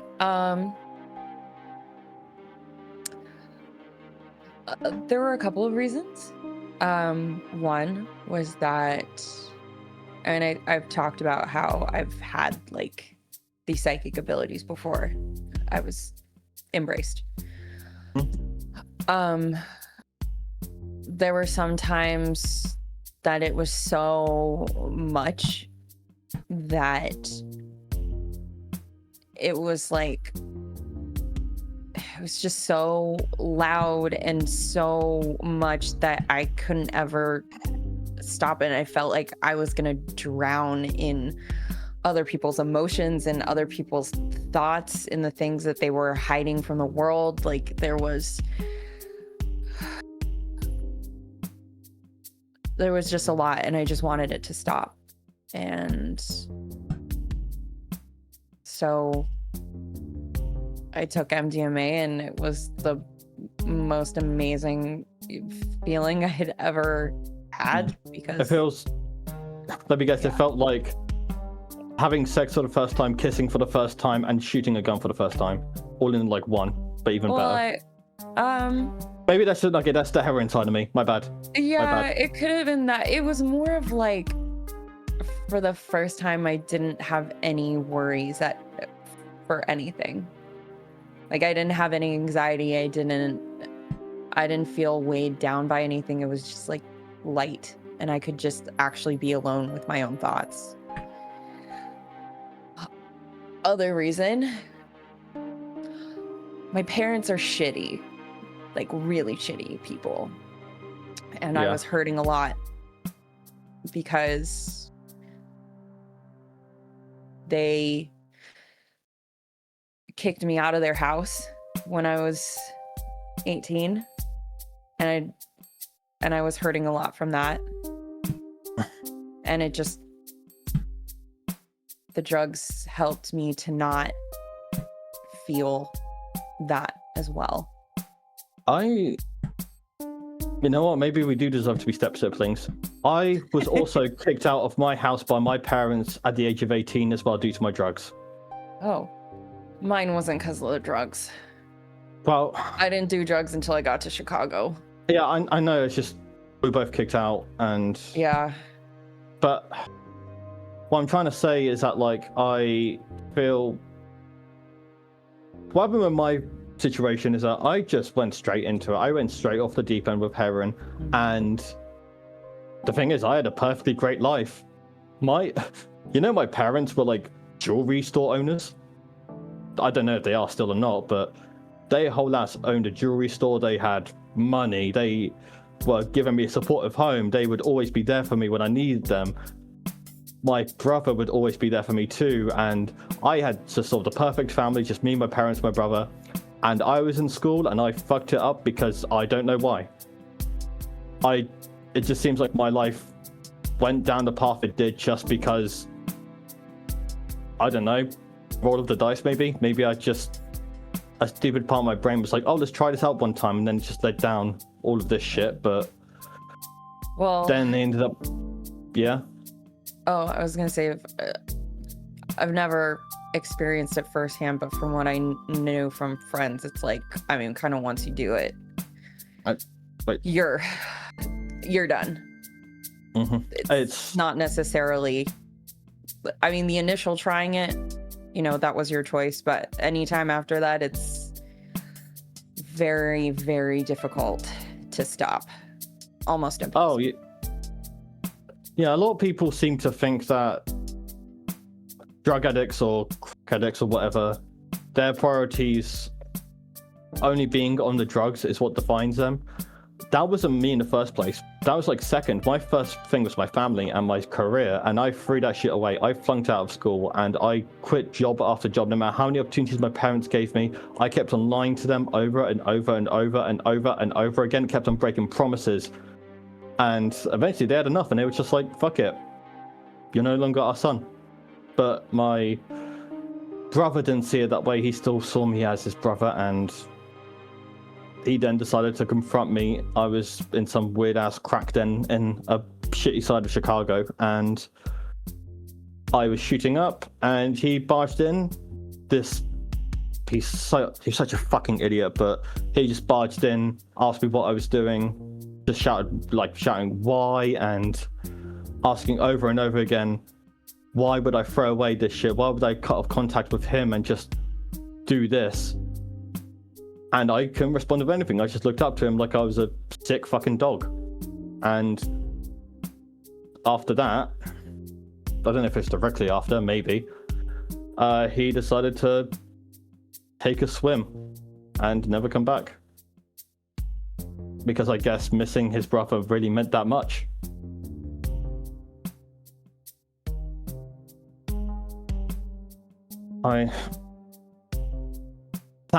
I'm so thankful you're not saying like, oh, I'm sorry for your loss, and that I've. You told me not. Yeah, I know. Thank you. Because I know it's tempting to do so, but the reason I say this is so I can get to this point. And yeah, Renee drew my brother. Renee drew Tommy on a painting and put it in my room, in addition to my own painting. Now I'm not, like I said, I'm not a fucking dumbass. I know that she's not exactly evil enough to. I don't know how the fuck she figured it out, but I don't know how, maybe probably premonition. Yeah. But I know that she's not evil enough to do that on purpose. I don't think she hates me that much. I haven't spoken to her. Know about him? I don't know. And I didn't want to just. Did you tell her? No, I haven't told anyone. This is the first time I've ever spoken about my brother in years. So I don't. If there's anything that unless she saw your entire family history, chances are she just saw images or whatever it is. I mean, what exactly did she paint? It was me killing him.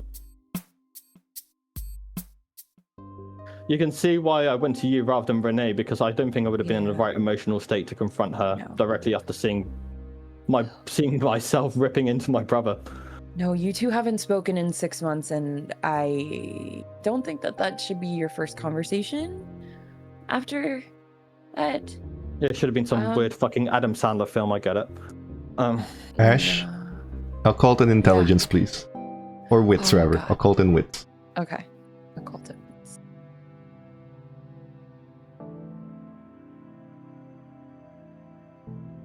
Oh, wait, I need to do a -1, right? Yes, there's still one That would be -2 our last left. one. Yep. On the bright side, it's not from Miserable Junkie. From Culture Nerd. 4.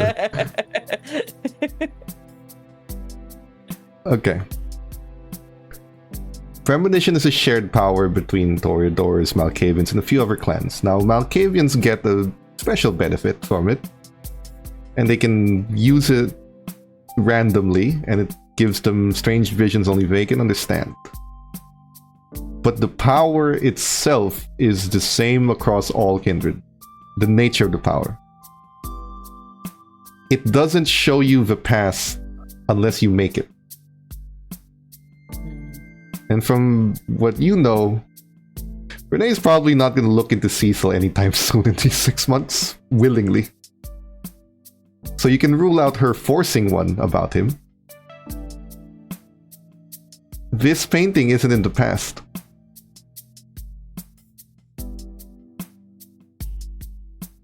But is it the right time to tell him? Should I also At the point. where are my physical dice? Okay. Heads I tell him. Not gonna lie, just injecting. I think this is a lose-lose kind of. Tails. No. I don't Okay. tell him. Okay. Then this conversation goes on. Right. She's not. I don't. I don't think that any of this was intentional. Cecil, I just think that she saw something and painted it, and you were in it, and she thought you should have it. But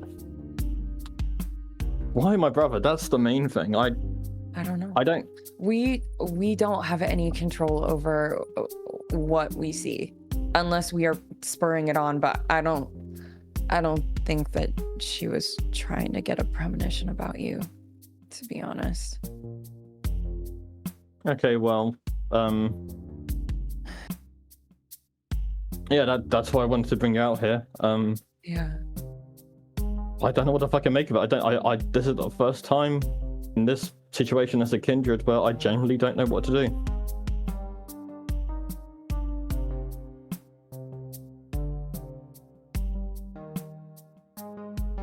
I wish I could tell you what to Fine, do you- or what it means, but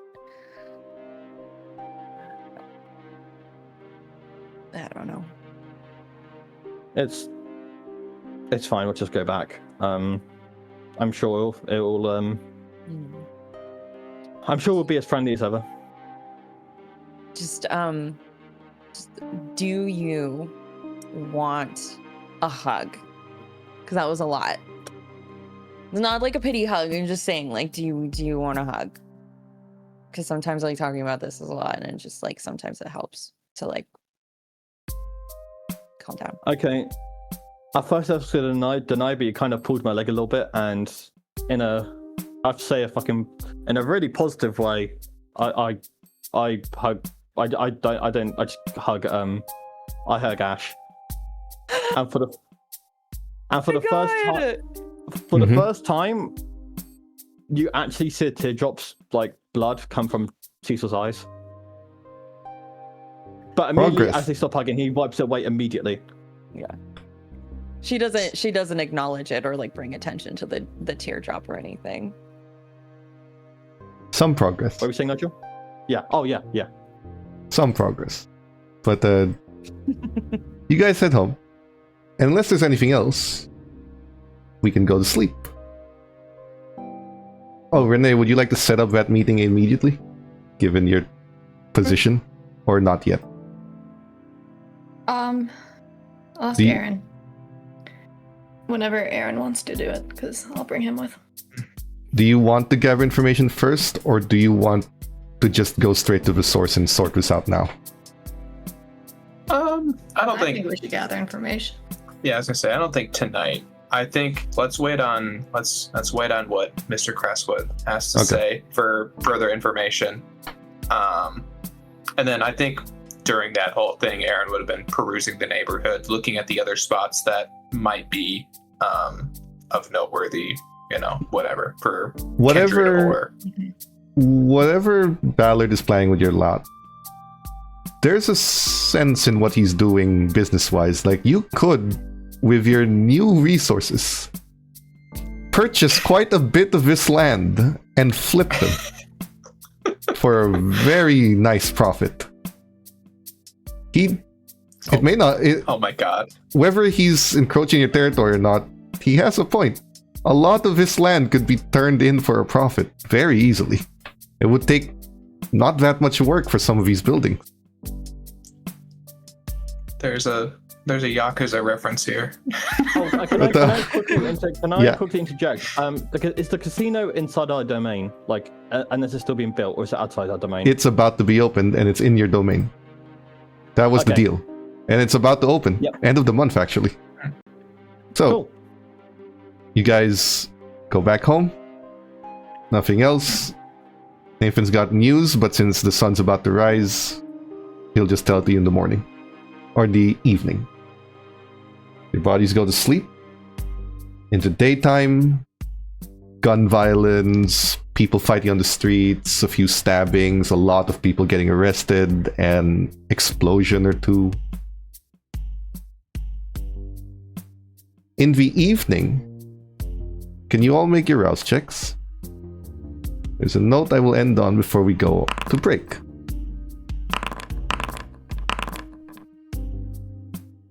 Hunger for a lot of you. For two of you. When you all awaken and go to the main room of your haven, the central area, and you all see each other, Rick is there waiting. He's got some coffee. Hey, boss, I need to talk to you about something. He looks at the others and looks at you. It's personal. You mind if they're here or no? Let's go to my room. Goes to your room. You got a brother by any chance? I'm sorry, you're gonna have to explain right now. Would you have put a TV in your room?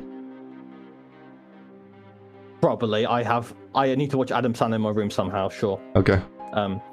He turns it on to the local news, and there's a reporter talking about gang violence and a car having blown up, and the person driving the car is a known runner for a street gang, for a particularly violent street gang that's been very active. This is the gang that Collins wanted you to remove, or to give the message to. It is believed that this was a message from a rival gang. That much is accurate. The person they are reporting who died from that bomb is your brother.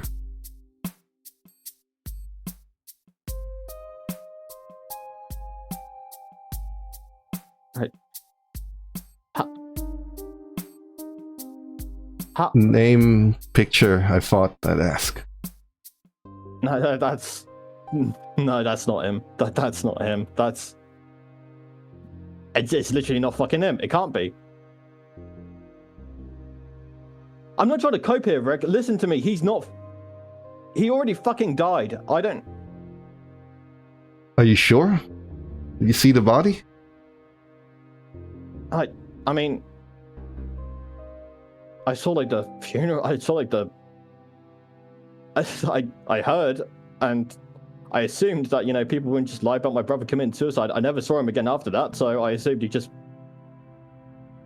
People told you he committed suicide? Yeah, I thought. No, there's like a changing or something. This has to be some sick fucking joke. There's a painting. Look at that painting. That painting. That's from Renee, right? Yeah. Doesn't she see the future or something? Wait, she could. No, she could. I'm gonna ask you something, boss, and know that this is because I want to figure it out as much as you do. Every time you heard that your brother died, were you high? Probably, yeah. Heroin? Something stronger? What else would it be? Delusions from drug abuse?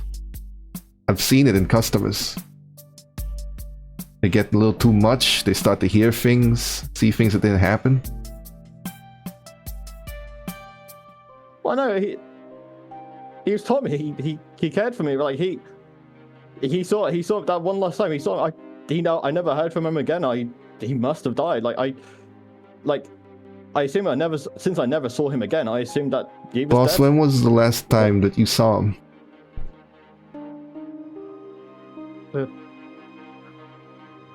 The last time I saw Before he him got was when turned? Yeah. So before he could never find you again. Yeah. Oh fuck. Oh yeah. But we made ourselves known to run a club that's middle ground for gangs. And then he signed up for a gang.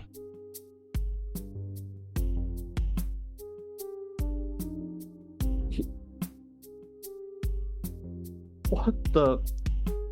I think he might have been looking for you. Maybe he didn't believe the obituary that was sent the other day when you got turned.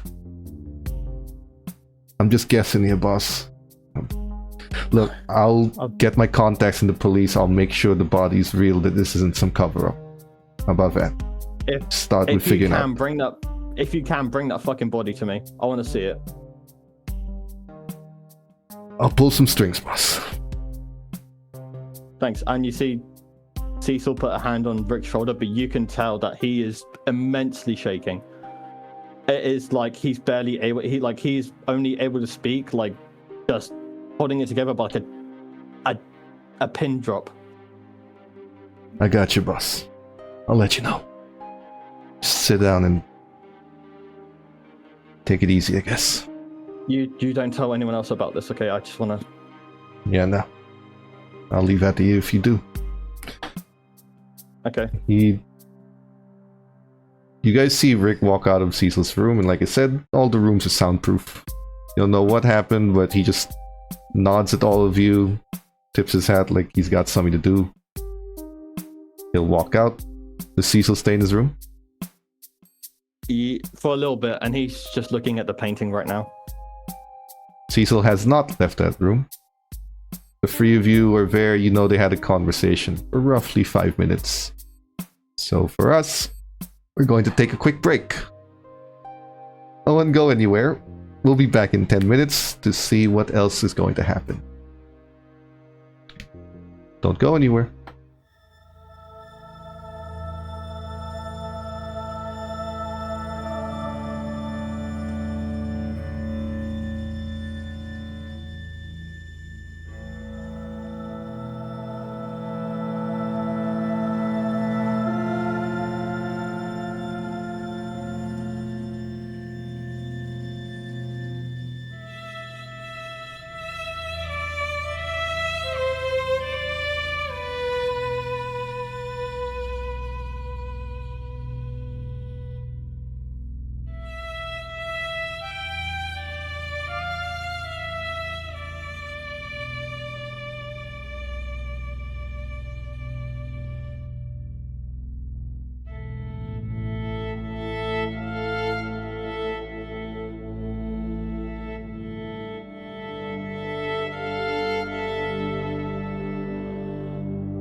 not gonna smoke on stream though. And we're I would. back. Okay. Now, Rick is left. Cecil's in his room. So we go to the coterie who was left outside to wonder what's going on.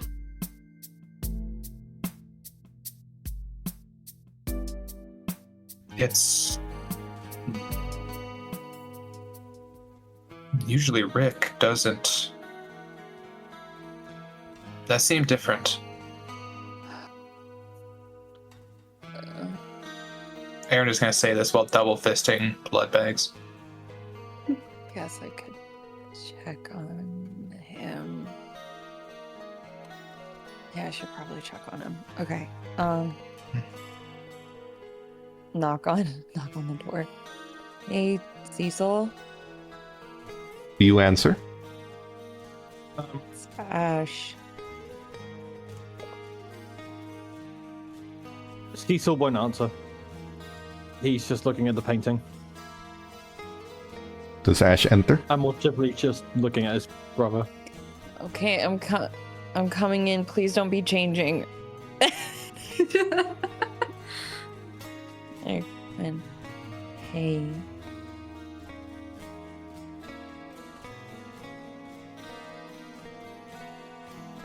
What? I'm just checking on you. Did you know, Ash? I know what. He was still alive?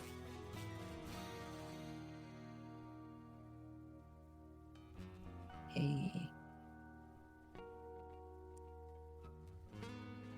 I had a suspicion last night, but I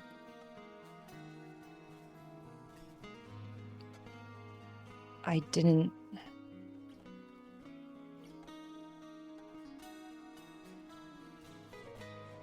I didn't think that it was necessarily the right time to tell you. The right time to tell me?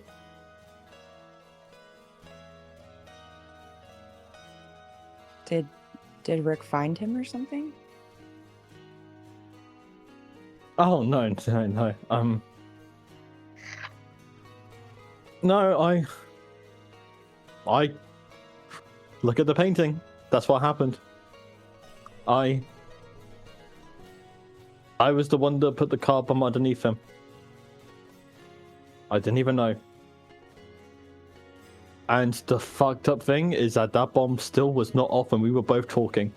More specifically, exactly that conversation we were having in that park. So I'm going to ask you again. Car bomb? I didn't know anything about a car bomb. But you knew he was alive, right? I had a suspicion I was going to, like... I was going to try and, like, have a premonition about it because I didn't know for certain. And I didn't want to get your hopes up if it wasn't true. That's fine. I mean, what? You're kind of right there. I mean, that would have been a big fucking disappointment for you to tell me my brother's still alive and then he dies, like, what, 5 minutes later?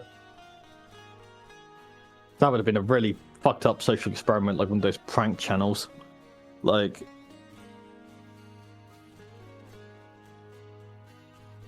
I'm gonna leave. Don't follow me. Do not follow me. Do not talk to me. Okay. I don't expect anyone else to fucking talk to me. Okay. And Cecil just leaves without looking at anyone. Does Ash say anything to the other two?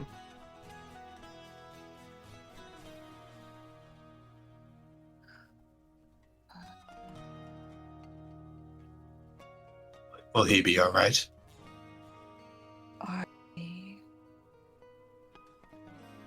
Probably not.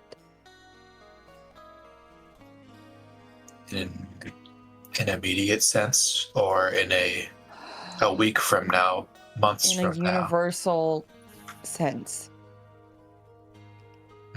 I don't.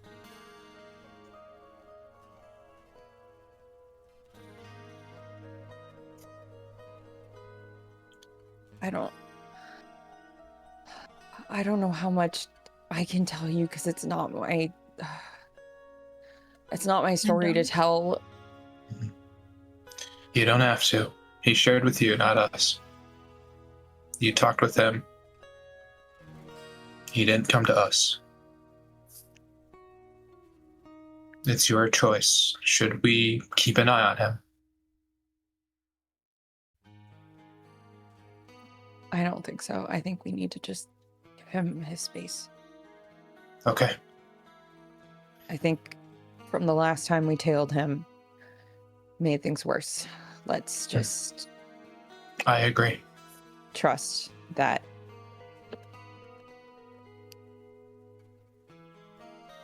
he'll be. I'm guessing it has to do something with the painting. But Yeah. painting. Well, you don't have to tell me, actually, if you don't wish to.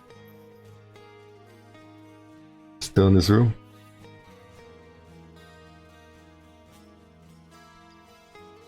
I trust you both. If you say he'll be okay, then I trust you. Well, for now, I mean. I don't even know if he'll be. I don't know if he'll be alive by the end of the night. I don't know. But I just. He needs to be alone. He asked to be alone, so we should just let him be alone. I trust him. Elsewhere, top of the club, as you're leaving, see Rick approach you. I can't move the body out of the morgue, but I got the mortician to get us a back door in so you can see for yourself. Best I could do. But we have to go now. That's fine. Yeah, let's go. He will drive you. He will say nothing unless you talk to him. You're going downtown. Yeah? I just wanted to ask him, is it like in a blown up state? Like what? I don't expect it to be pretty, but It's unrecognizable with the bomb and all.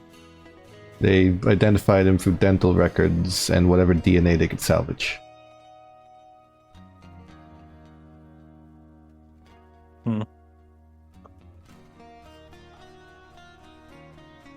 If yeah, he just keeps driving. Eventually you get to downtown. You get a backdoor pass to the morgue. Rip slips a few hundreds in people's hands. And the mortician looks. 5 minutes, best I can do. Yeah, thanks, Doc. You guys go in and there's a charred corpse. But it does have some blood in it. Now it's not going to taste good. But by your standards, that is the most definitive way to identify this body. Blood type can be faked by Itsumitsu, but the taste of the blood can never be faked. I do the taste of the blood. You bite, it's not going to make a difference to the autopsy. Take some of that blood. That's your kin. There's no faking that, and not only do you vomit from the dead blood, vomit from the whole prospect of it all.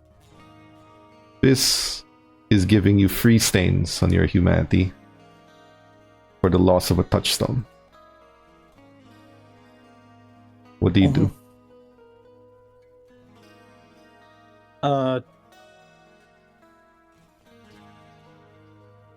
Rick. Yeah, boss. This, and I pull out the business card I was given earlier. Yeah. Remind me, within our legal poetry capacity, what could I do for him? As in, blood for blood I know, but that's all I know at the moment.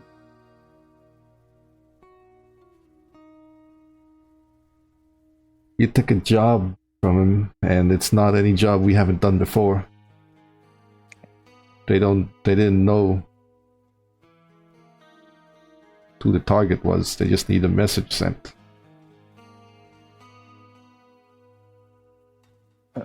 Technically, it's not their fault, but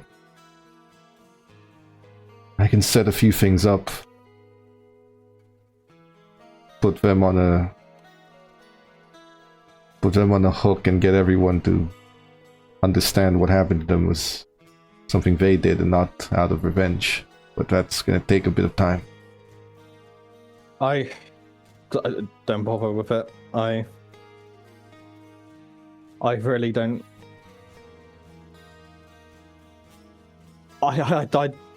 This is I'm the only one that caused it. I'm the one that planted it. Of course I didn't know, but oh man, Rick, let me tell you something. Don't ever become a fucking kindred. I know the shit that you are right now, it's probably doesn't feel as different, but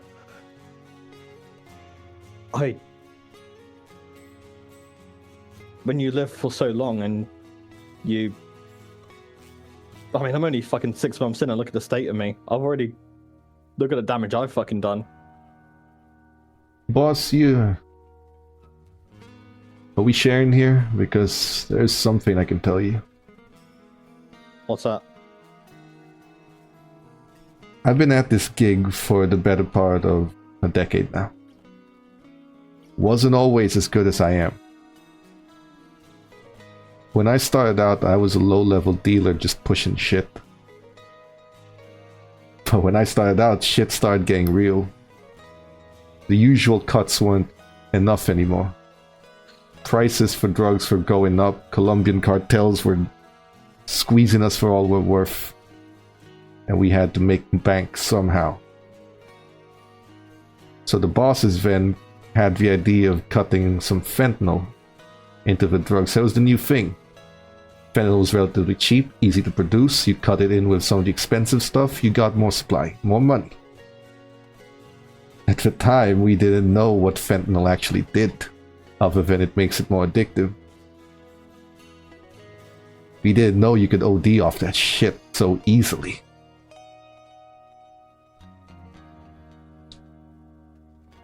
There was a girl, she wasn't my daughter or anything, but I took care of her for a friend.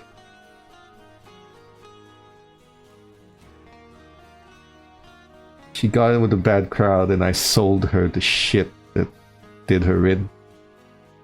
And at the time, Narcan wasn't as available as it is now.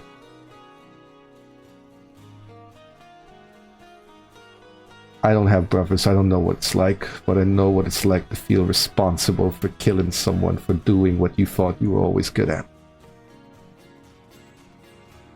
And I've killed a lot of people. Directly or not. But it's different when it's someone you actually give a shit about.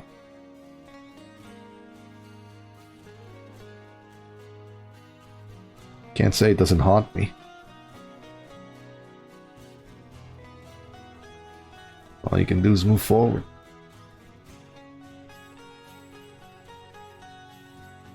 Alright.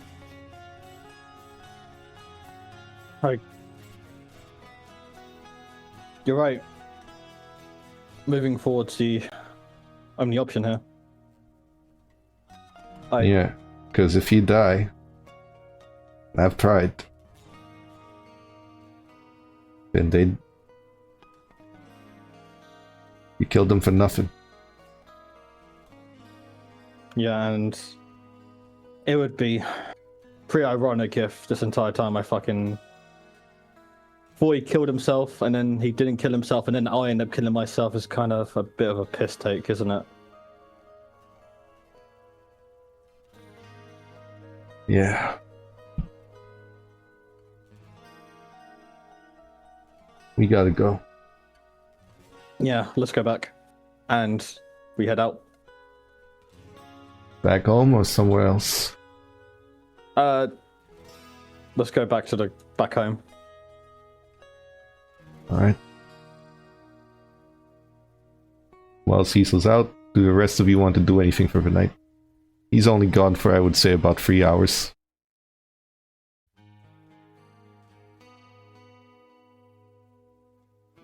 I think Ash is just like stressed, cuddling Jesse. If At you the open moment. the TV, and if you watch the news, you will see the report. Mhm.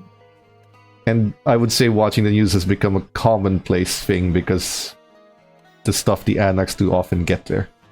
But you will see the report of another car bombing, gang violence, and then the name. Shares his last name, looks a lot like him, except younger.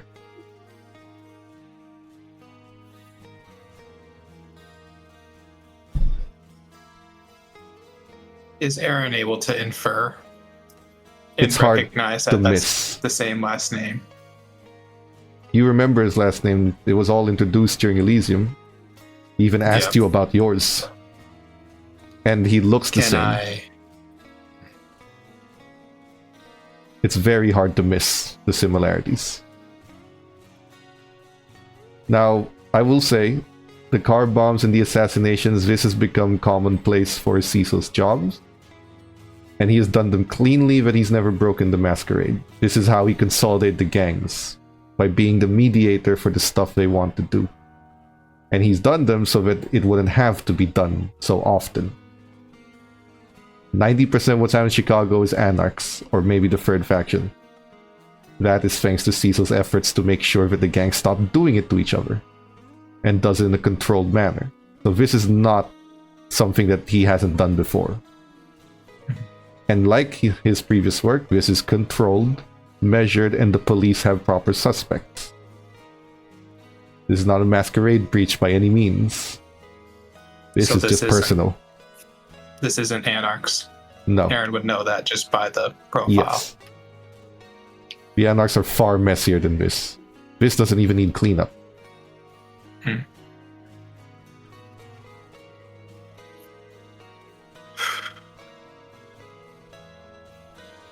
I see.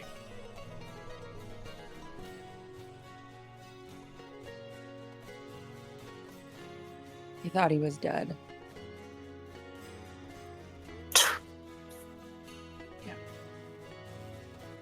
He's he's living my nightmare. Right now, he's living it.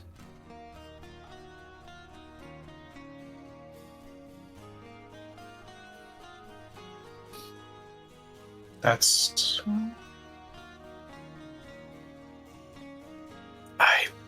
I don't, please don't take this as me being too, I don't know, too cold-hearted, but he knows the Hakata. He could talk to him one last time. Say sorry. What I was I- thinking too. That's something I would want to do, I think. But Maybe in the future, but I don't think that now is. That's true. I don't know if he's ready for that. That's just being honest. When I've had these thoughts before, and I didn't think we were so close to such things. Ash, I know you talked to him. Does he think that I know about his brother? He was concerned that you painted the painting to get to him.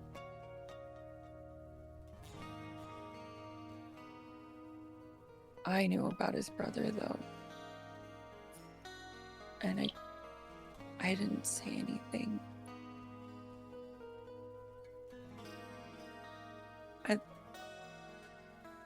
Do you I blame thought yourself? Partly, but I don't think that there was anything I could have done. I didn't know that there was a car bomb. I didn't know that if I did a premonition in that moment, like what if I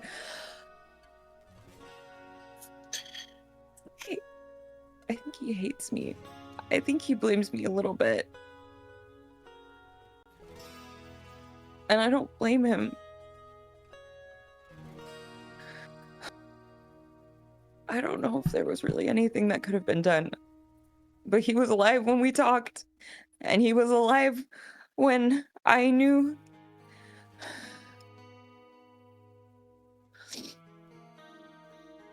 Where did you guys speak? Lincoln Park. How far is that park from where the bomb was? Give or take an hour's drive. That's about an hour away. I don't know when it went off. If we were to be rational here, there's nothing you could have done. And Ash, I think it was a good thing you didn't tell him. I think it could have made it a lot worse for him. Probably. It's just. I agree. It's just not fair. I just feel like I have a nasty habit of not saying anything because I think I'm protecting people and then they end up getting hurt anyway, so I don't know. I think I'm gonna take Jesse on a walk. I think I need to just like not be here, and I don't think that I should be here when Cecil gets back. That might be for the best. I will be nearby. I'll write a note. Something like I saw the news. If you need to talk, I'm there.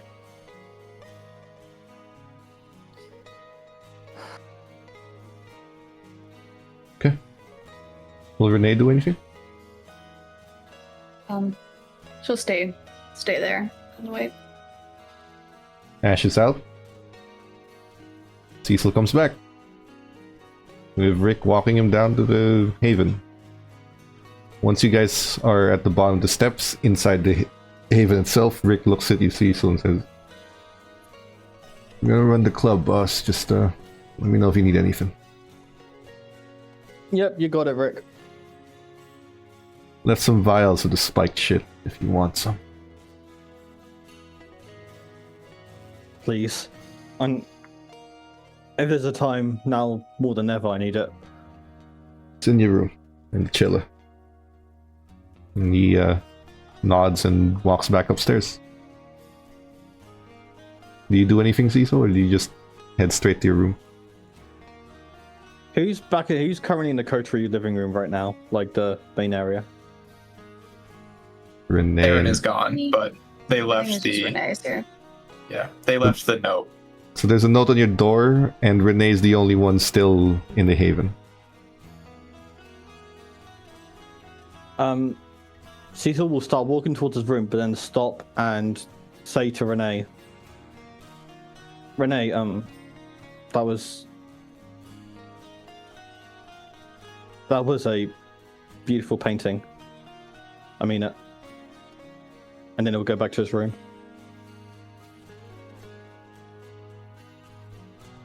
Does Renee do anything? Did Cecil like immediately leave? I'm still walking. I'm walking. I'm walking here. Oh. I'm walking. Okay. I'm walking. It's just like a quick. You know, they call that getting a breath of air, making a joke at a time like this. So Cecil's walking. Sorry, I couldn't have known more.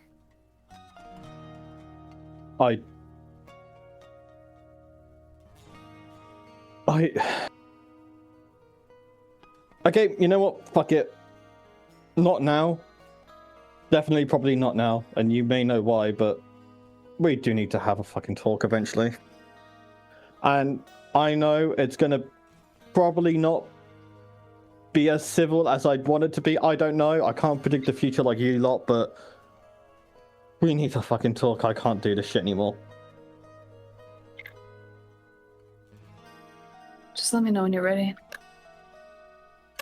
Got it. I'll be Now, here. Cecil, for the audience, how old was Tommy? I don't know his exact age, but he was pretty similar to Teenager? the age of Cecil. Yeah, teenager, yeah. So, when you see Aaron's note, in some regard,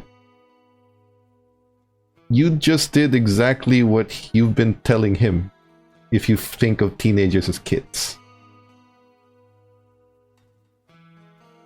Moreover, this is fratricide. Could be arguably worse. However you feel about that and his note and everything, completely up to you. But that's what you see in front of you when you see that note.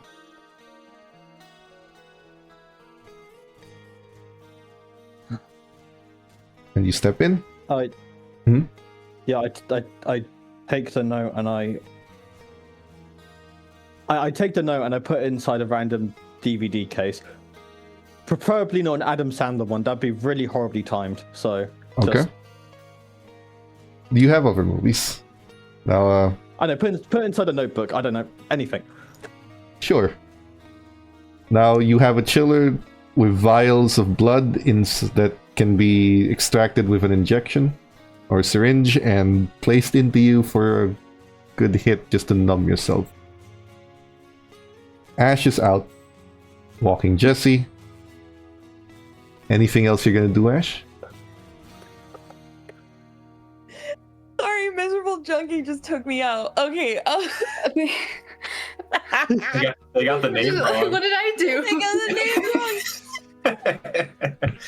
Anyway, I didn't do shit. the junkie called Renee the child killer. What are you saying? Yeah. It's that fucking video. It's that. What are you saying? Fuck me for? That's That's preemptive. I didn't do anything. Yeah. I'm the That's only one preemptive. who They did just had anything. they just had a premonition. So Okay. Ash killed the child with Aaron, not Yeah. Renee. It was me. To clarify, it was both Ash and Aaron that technically Killed the did it child. together. Renee never killed the child. Miserable Junkie's out for me today. Yeah. It's all the threats you've been This is real. throwing. When So- is she not? I can't do anything right. Oh, it was Ash I and Aaron, think- but yeah, what do you do, Ash?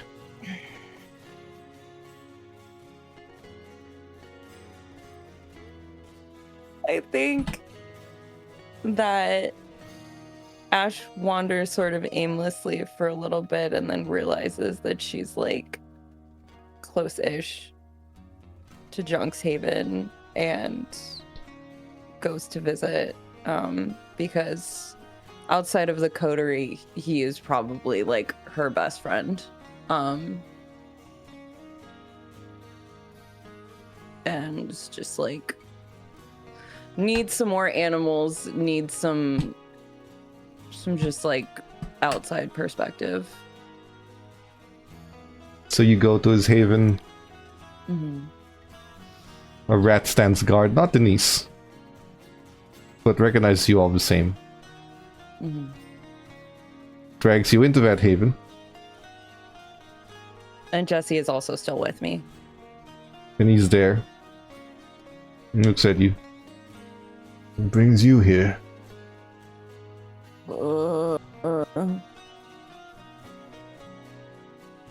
It's been a night. I fucked up, I think, or I didn't, or I don't know.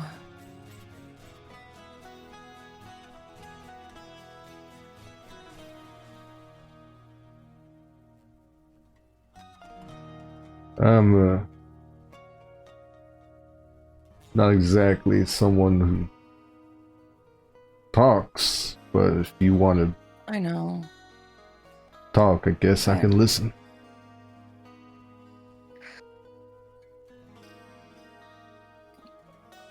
I don't even really know. I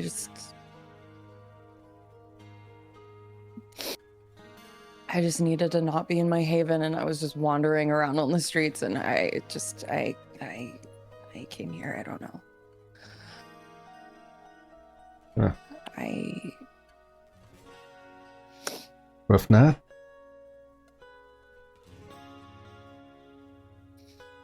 Yeah. One of my coterie members unintentionally killed his own brother, and I knew. I saw the news. Yeah. Had a Cecil thought that he was suspicion. dead. Yeah. Striking resemblance. But Cecil thought that he was dead, and through Renee's painting and stuff, I had an inclination that he was alive, and I didn't say anything, and then he was dead. And rationally, I don't think that I'm responsible or that we could have really done anything, but it's just Cecil's really torn up about it, and we just got to a good place, and I don't. You know, I killed my pop. He looks at you with an odd look, like he has no idea how to comfort people, so he just said whatever came to mind. I got over it.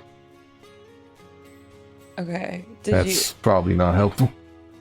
Did you like him? Nah, he was a wife-beating, woman-hating son of a bitch.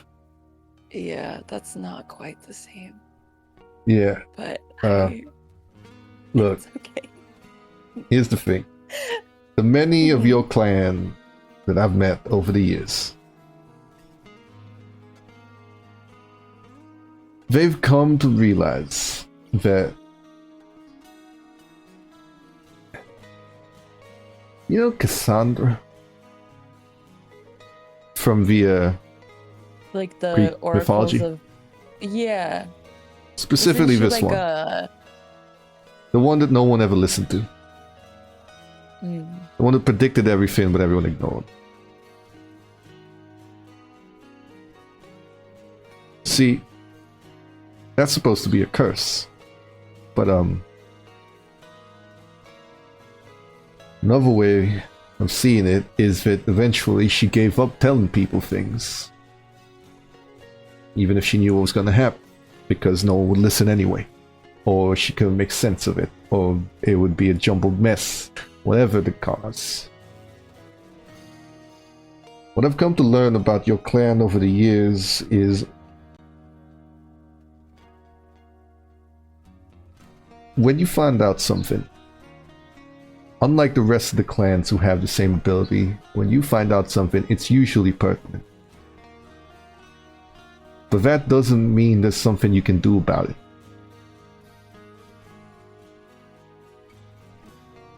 In fact, your curse is likely that there's rarely something you can do about it.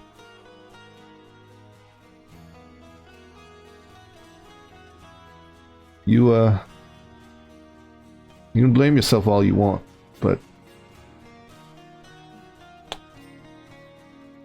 you don't bring the dead back. Yeah, that's the Kakata's job. Oh, I shouldn't make jokes.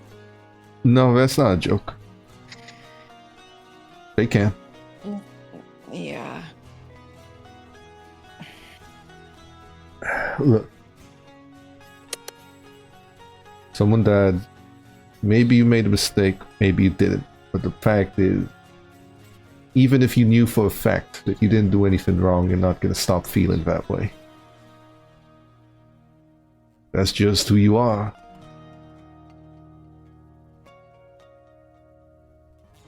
A ball of feelings. Never has anyone captured my essence quite so accurately. Oh god. Some He kindred says it. are gonna He says see it as you. he sees it. Some kindred are gonna see you. And they are going to see something they don't like.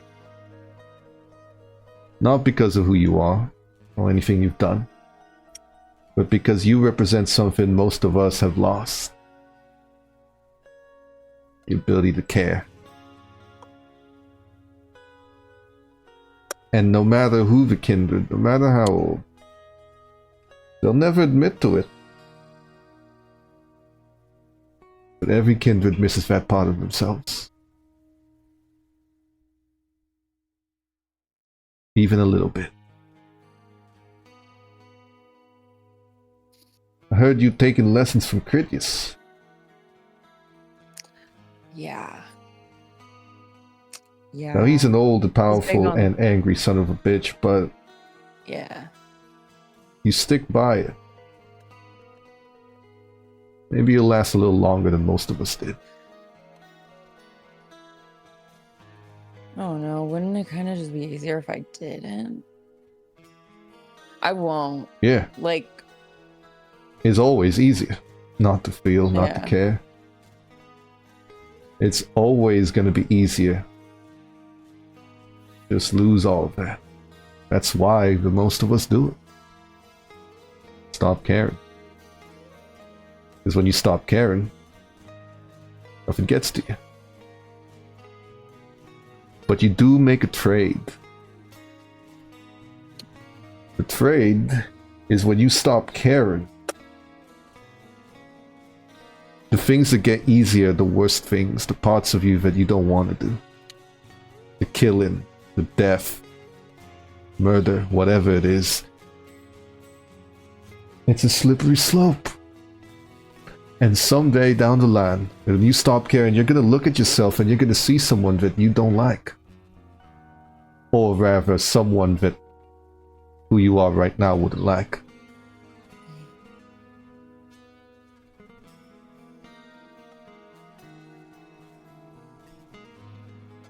And if that's what you want, it's actually a lot easier to do.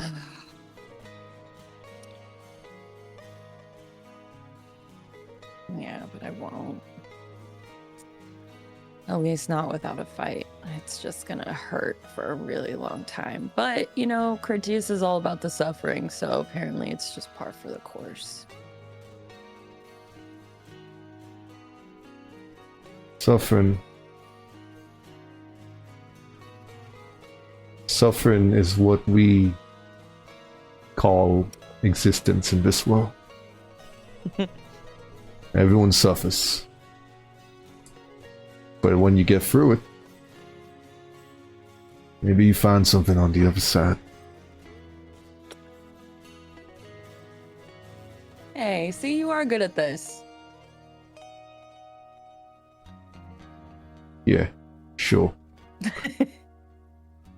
How do you know I didn't take that speech off a movie?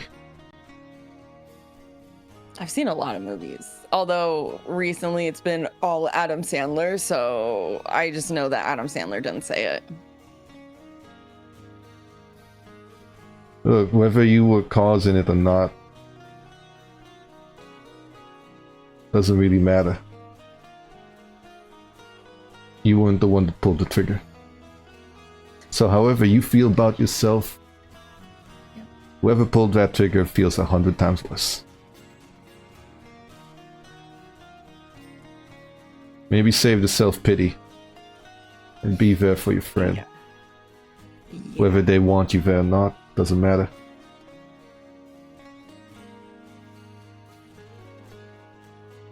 Yeah, right. Loyalty's about being there.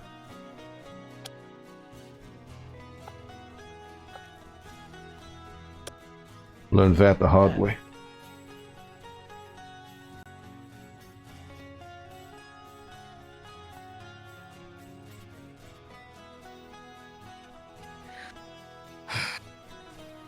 Okay. Well, and I should probably go back to the Haven. That being said, thank you- you. No problem. Hope you like the steak. And thank you. Yeah, I do. Why the short guy though? He looks... Well... He thinks for a minute. Was an old friend. Okay. I like to use him. His face. Every now and then to remember him by. I would say that he was memorable, but we really can't remember his face. We do remember the height though. Yeah, no, that's how it works. Yeah. Also, might have given your Tremere confidence boost. I don't know.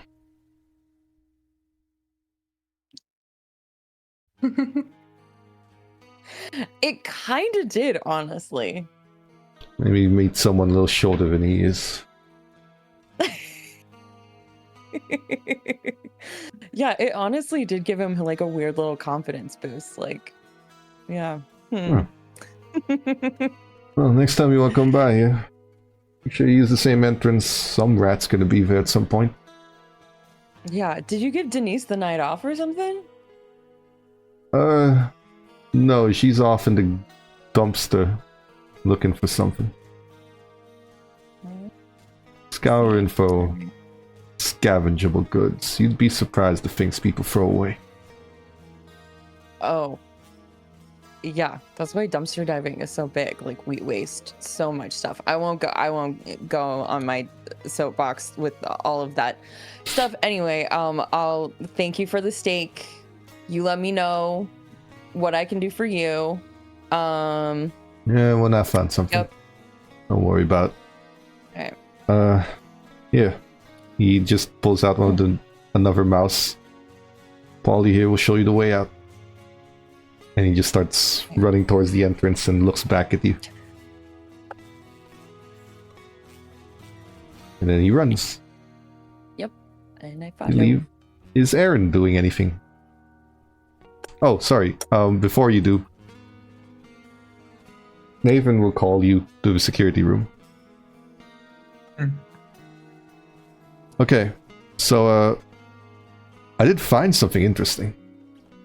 Not sure if it's useful for what you're doing. I'm still not 100% clear on the major power players in this game, but so Pioneer Construction is a subsidiary of apparently Ballard Industries, the construction half. Now, construction in this city, like any other, you bid for a place, someone underbids you, company gets it, you know the whole deal. Like whoever bids the best price for the government gets the or whoever's owning the project gets the project.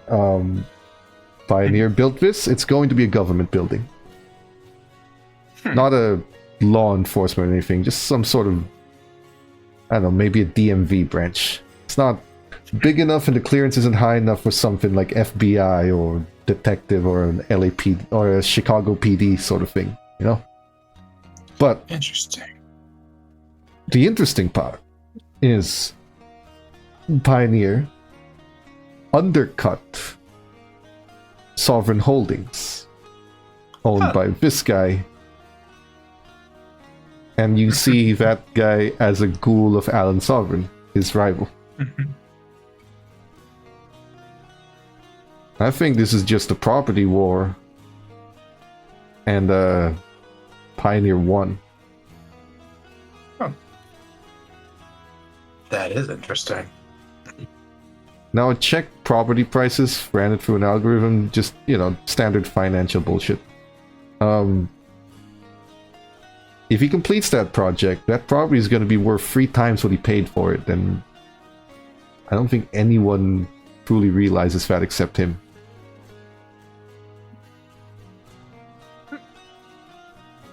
Interesting. I think you're It just a seems he battlefield. has- That is what it seems. He sees our land as untapped potential. Now, I wonder if I could Get in on the start action. working with them. Yeah, exactly. Doesn't one of you know where he lives or something? I'm still catching up on Yes, the terms. We can get a meeting with him. But please, if you have any questions, let me know. I'll try and educate you as best as I can about the circumstances. Well, for one, As far Ballard as- Industries has been here for just over 100 years. So I'm guessing the guy who owns it is older than that. Yes. That'd be a very astute observation.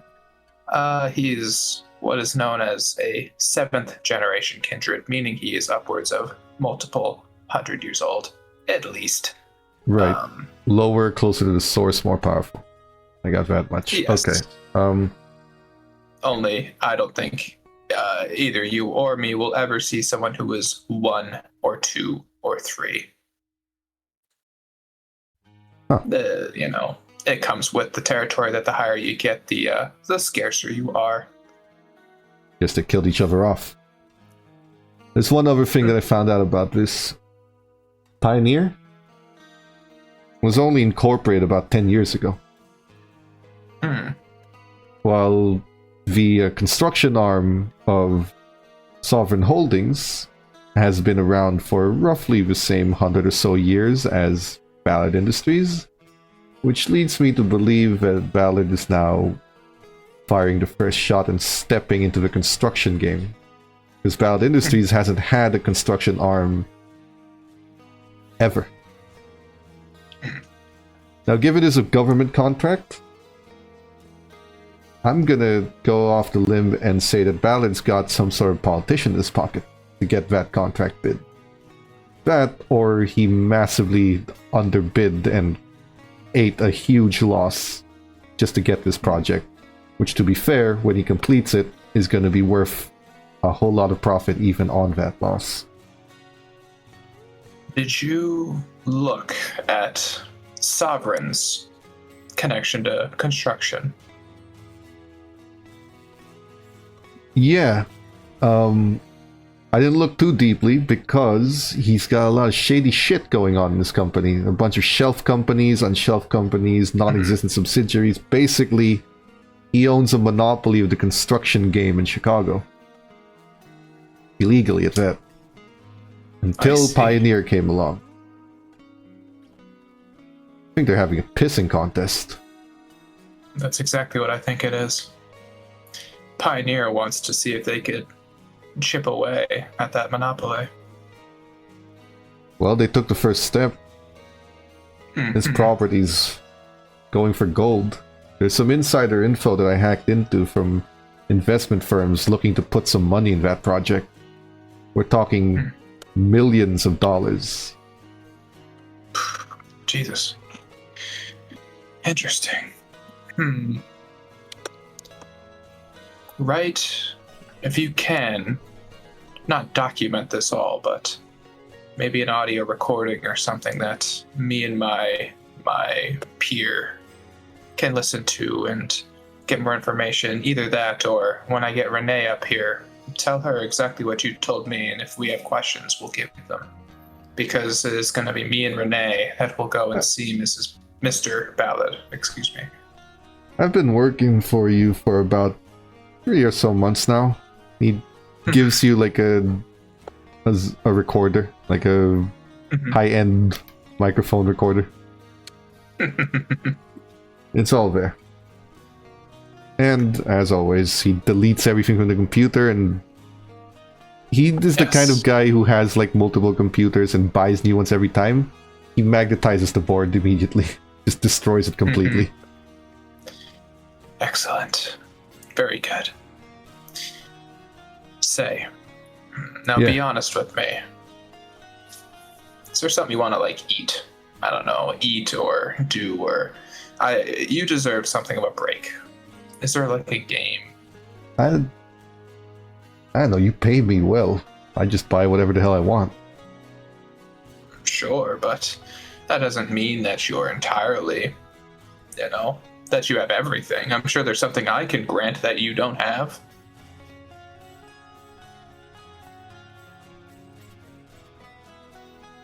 You can think on it too. All I've ever wanted in life was excitement. Something fun and thrilling. I started breaking into the DMV. Their tech's like 30 years old. Somewhere down the line, went to some police department files. Further down, was hoping to get through the Pentagon. But that was a little too risky, so I took it out for now. I see. I don't know, I Well, have if been you've got the bored since you met me. experience, you haven't been bored. That's great. That's what I But- want. I want you to be But I have been bored before just as that. happy. So, in terms of excitement, boring usual stuff aside, it's a lot better than my old life. Of course. Plus, I having the imagine police off my back is a nice bonus. Oh, for sure. And I imagine introducing the undead has only drastically increased your scale of internet searching. That being said, Speaking keep it to a of, minimum. Don't look up the Camarilla or the Anarchs or anything on the internet. That's gonna be No. a big no-no. but speaking of, there's a few things. Knowing about, this whole hunting thing. And don't worry, I didn't use the internet, I used the library. There used to be some kind of subnet for your kind. Yes, I'm familiar. See, with enough money, there's no reason we can't build a localized one for Chicago. Can The way do a I see politics- it, Sorry. the failure of the original one was it was global and had to use the cell towers and satellites of people. But if you build one for a localized city, you don't need any of that. We could build our own relays.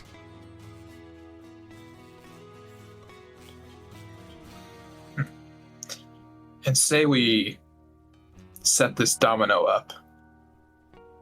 What happens? Let's see. You'd have to guard the relays, make sure everything's protected, because that's the only way to get any information from them. We're not going to use any of the actual cell towers existing. That's a red flag for anyone, even if you're not you. We're going to have to build smaller things, which is not that hard to do when there are very powerful old kindred who have very large construction companies and connections with the government. We can build the towers within the walls of buildings they create and mask it as a server room. I mean it like this. Say the most ideal circumstance happens. We get the ShrekNet back online, and it is beautiful. It's booming within Chicago. What do you think a neighboring Camarilla city does when they see or hear that there is the ShrekNet and it's back and it's working and it's great? What do you think happens then? Honestly, with the shit, with how you guys do your shit, nothing for the next 100 years. See, the thing is, you Sure. guys are extremely feudal. It takes forever for a letter to come across state lines. There's a reason for that, you know? There's Yeah. not just kindred, there's werewolves. Yeah, I got that. But my point is, from everything that's happened the last few months, your prince, our prince, V prince, he understands tech. He understands does. innovation. I'm just saying it's an idea worth pitching. I'm not against it. I'm merely skeptical is all. The Because neighboring I'm sure- cities. Because I'm new here, but I imagine the neighboring Camarilla, whatever, I'm not Italian. The neighboring Camarilla cities,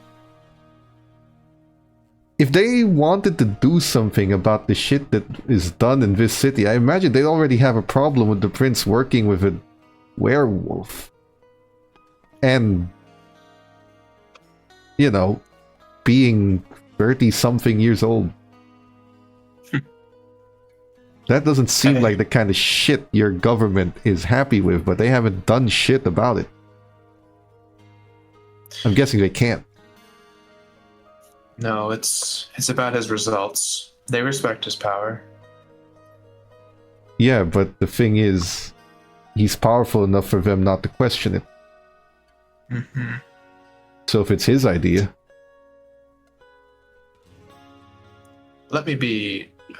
I'll be very clear with you, since you're my ghoul and, you know, by blood bond we are connected and such. I'm not against your idea. In fact, I think your idea sounds sick as fuck. However, there is a precedent that gets set. The Shreknet to many was the downfall to many. The clan that I am within, there are those who may come to blame the Shreknet to be the fall of Vienna.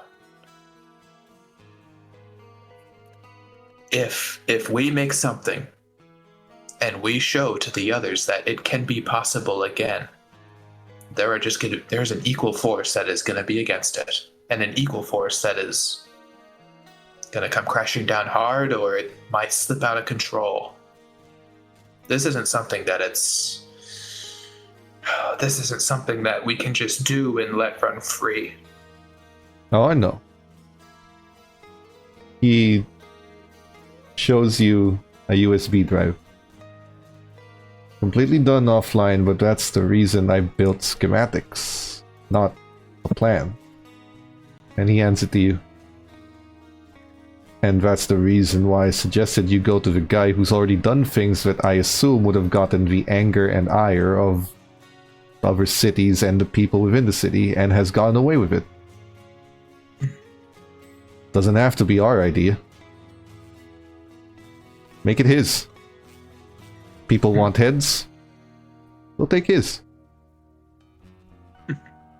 If they can.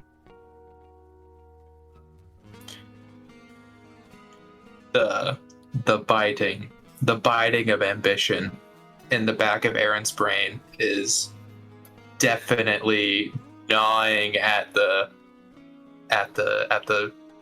cerebral stem. Hey, you do what you want with it. This is the only copy that exists. He gives you the USB. If you don't think it's worth it, destroy it. I'm not too invested. Just a thought. No, I want you to hold on to it. And not only hold on to it, but flesh it out. Give me something more. I want contingency plans. If, hypothetically, I'm not saying I'm going to go through with your plan, but if this was to be engaged with, I want to know exactly where there may be pitfalls, exactly where something that we can't control. Here's the main problem that I already know. You want contingencies, that's going to rely on the infrastructure, which means one of these fat businessmen are going to have to build buildings and agree to help us with it. This can't be done without the infrastructure. So people have to be willing to commit. And they'll gain as much from it as anyone else. But you want the weakness, that's it. We can't do it on our own.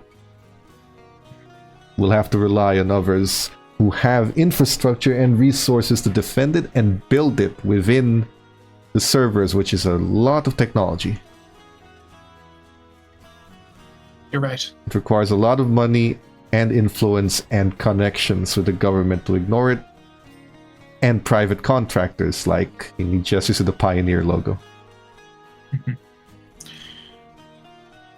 I'm not shutting down your idea, but I am going to give you some books. Old Nosferatu books, old Shreknet books. I want you to read them. Learn about where the Shreknet in past has failed, and learn where it can be improved. Is that agreeable? Sure. Hold on to this idea, but hold it to just you and only you. He destroys the USB and then magnetizes it, and he looks at you like, Hold on. everything's in my head. I've memorized every inch of Okay. that. Don't need a copy. Okay. It can be replicated. Good. I need to sit on this. No problem. He I'll go get you those books just in a moment. Actually, it'd be better if they stayed within our haven. won't leave. Just you're free to come down and read. I'd say, whenever you're able to. It might be extremely intriguing to you, actually. You don't have much for me now, so sure. He just stands There up, you go. ready to go. Now, Thank you, Mr. Crestwood. it's just Nate. It's fine. That reminds me of my father. Nate, got you. You go down. Now, Renee, is there anything you're going to do during your time alone? Yes. I'm gonna ask Val to find photos of Cecil's brother so I can paint a memorial painting for him. Not the hardest thing in the world. She comes back within 30 minutes of printed photos. Love her. Just... You, feeling alright? I wasn't clear on the details, not like you shared anything, but it kind of feels like there's some history there that I don't know about. That's for another day. Girls' night with Ash. We'll talk about it. You've had 6 months to talk about it. Now you choose to do so? Okay. Whose side are you on here? I'm on yours, darling, but you're not making it easy. Excuse me. Okay, I'm just saying. We'll talk about it later. Thank you for the photos. Details would be nice. We'll get there. We'll get there. Okay. Let me know if you need anything else. I'm gonna go get a drink. Alright, thank you. He goes up. You're gonna start painting, so that's craft and dexterity, and then apply your specialty by clicking the box.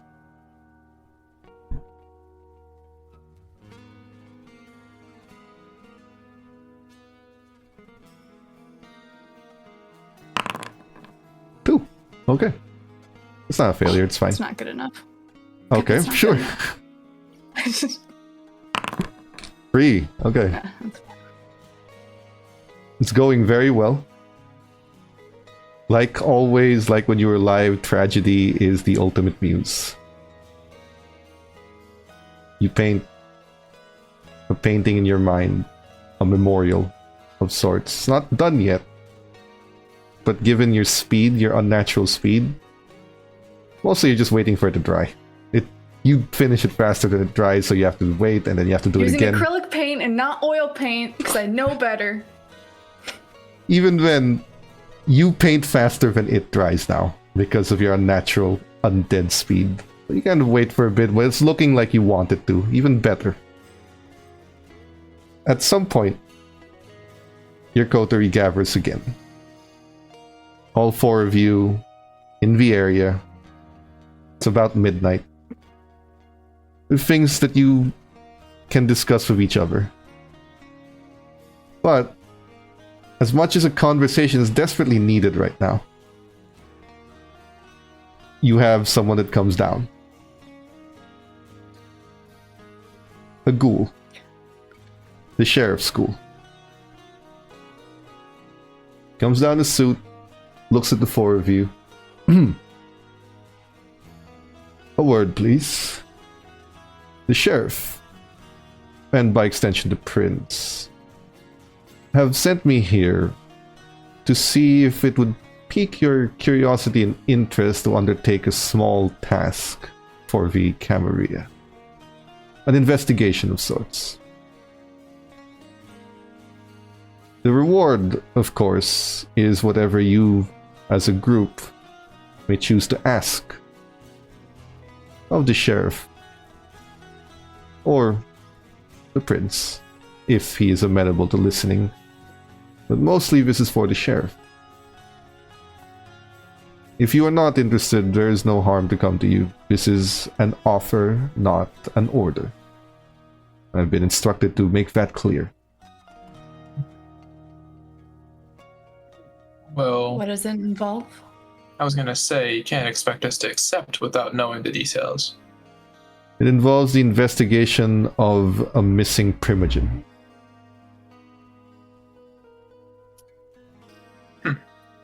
I think we can do that. If you are willing. Which one? That is information I cannot provide unless you accept. I don't know if we're doing a yay or nay thing, but I do yay. Aaron is gonna like lean over to Renee and just be like, "Which primogen is it?" You haven't heard yet. Would I know? Okay. Damn I it! don't know. Well, you sit at the table. I said that, didn't I? Damn, I'm not that high up, okay? You're the highest of all of us. Okay, yeah, and doesn't mean I know things. Just accept. You're the only one that hasn't accepted yet. Sure. Let us hear more. Excellent. You are looking for the Nosferatu primogen, Khalid. He is not reported in. His haven was checked. It is not emptied. It has not been fixed. He has not been there in quite some time. He has gone off the radar, and Mr. Khalid is an exceptional Nosferatu and member of his clan. But he needs to be found. Now, the prince and the sheriff want this out of the public eye. We do not need the anarchs finding out that the primogen is missing, nor do we need the kindred of our city to know that he is missing. And he looks at Renee to give you a look like your harpy duties are suspended. Not you, but your duty to report this is suspended for now. Like, do not tell anyone. Yeah, don't gossip. And he looks like Mr. Khalid's disappearance needs to be verified, and if he is the traitor we have been looking for the last 6 months, we would like evidence. You are not in any position or requirement to do anything should you find him. We only wish for information, but if you are capable of doing something should you find him, the prince will reward or forgive any transgressions. Traitor. That's a strong word. Well, it was your coteries' actions 6 months ago that led to the conclusion. Someone informed Annabelle of the position of our former harpy, as did someone inform Annabelle and her anarchs of Lucian's unfortunate locations. The Succubus Club was a public area. There's no reason to blame that. But someone is feeding information to the anarchs. They have information they would not be able to obtain otherwise. If the hunters and all of their technology and advancements cannot find it, I highly doubt the anarchs could without help. There's a high possibility it is a traitor, though we are not confirming that as a definitive fact, only a general suspicion that fits the narrative. If we find them, good. If not, then the war continues. But the point of this is not to pin whether or not Khalid is a traitor, it is to find him. He's a very powerful kindred. If you are not able to detain him, it will not be taken against you. All we ask is information. But if you are able to detain him by some means, you will be rewarded greatly. Above your standard payment. We look forward to whatever results you might be able to bring to us. There is no particular timeline, but as you can imagine, the prince is not a patient man these days. Or these nights. A final question from me. About the right of domain. Will we be given access to his haven without any particular ire to such? He nods. You are to be provided access as you are acting in accordance with the sheriffs. As of right now, until the conclusion of this task, you are members of the sheriff's hounds. And as such, you will be allowed to enter and leave whichever domain however you please, provided you keep with the Masquerade. I don't imagine we get a badge or anything like that to show we're deputies. Would you like me to make you one? Well, I will handle a the bunch of logistics to In you. my room, if we. I can go to the dollar But- store, get a plastic. He I looks have at Corbett Morcott. Yeah. He looks at Renee. You are within your power to inform whoever you meet of your new status, temporary as it may be. The only thing you are not to inform anyone is of the disappearance of the Primogen. However you wish to spin that story is your responsibility.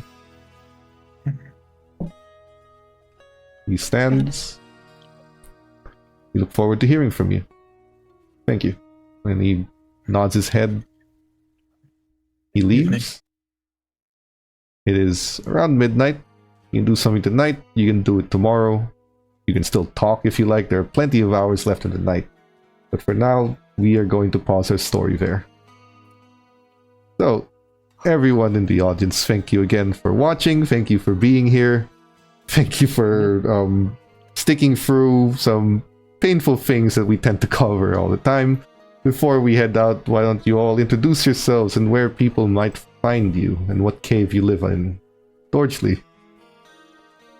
Hi, I don't live in a cave, but you can find me on Instagram and YouTube and Twitch at Dorsley with 2 eyes.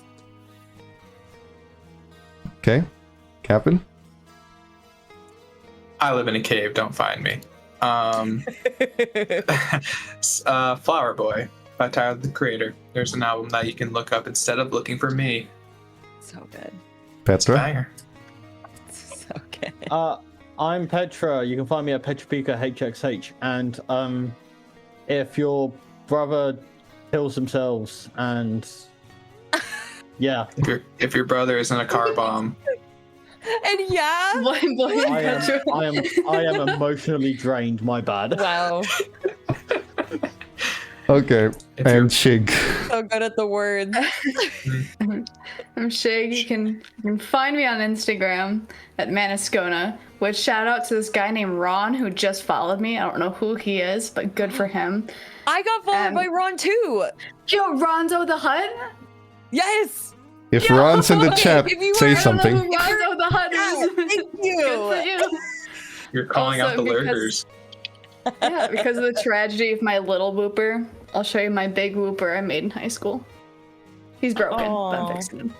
Huh. I know he Like was gonna Cecil. be like a little baby. Yeah, except Cecil is Oh my broken beyond God. repair. I can fix this. And Tanya. Oh my god.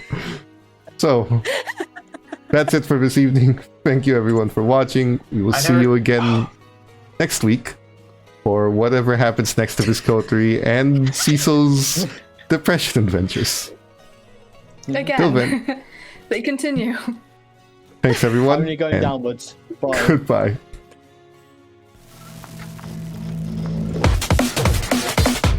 Cybernation Uncensored.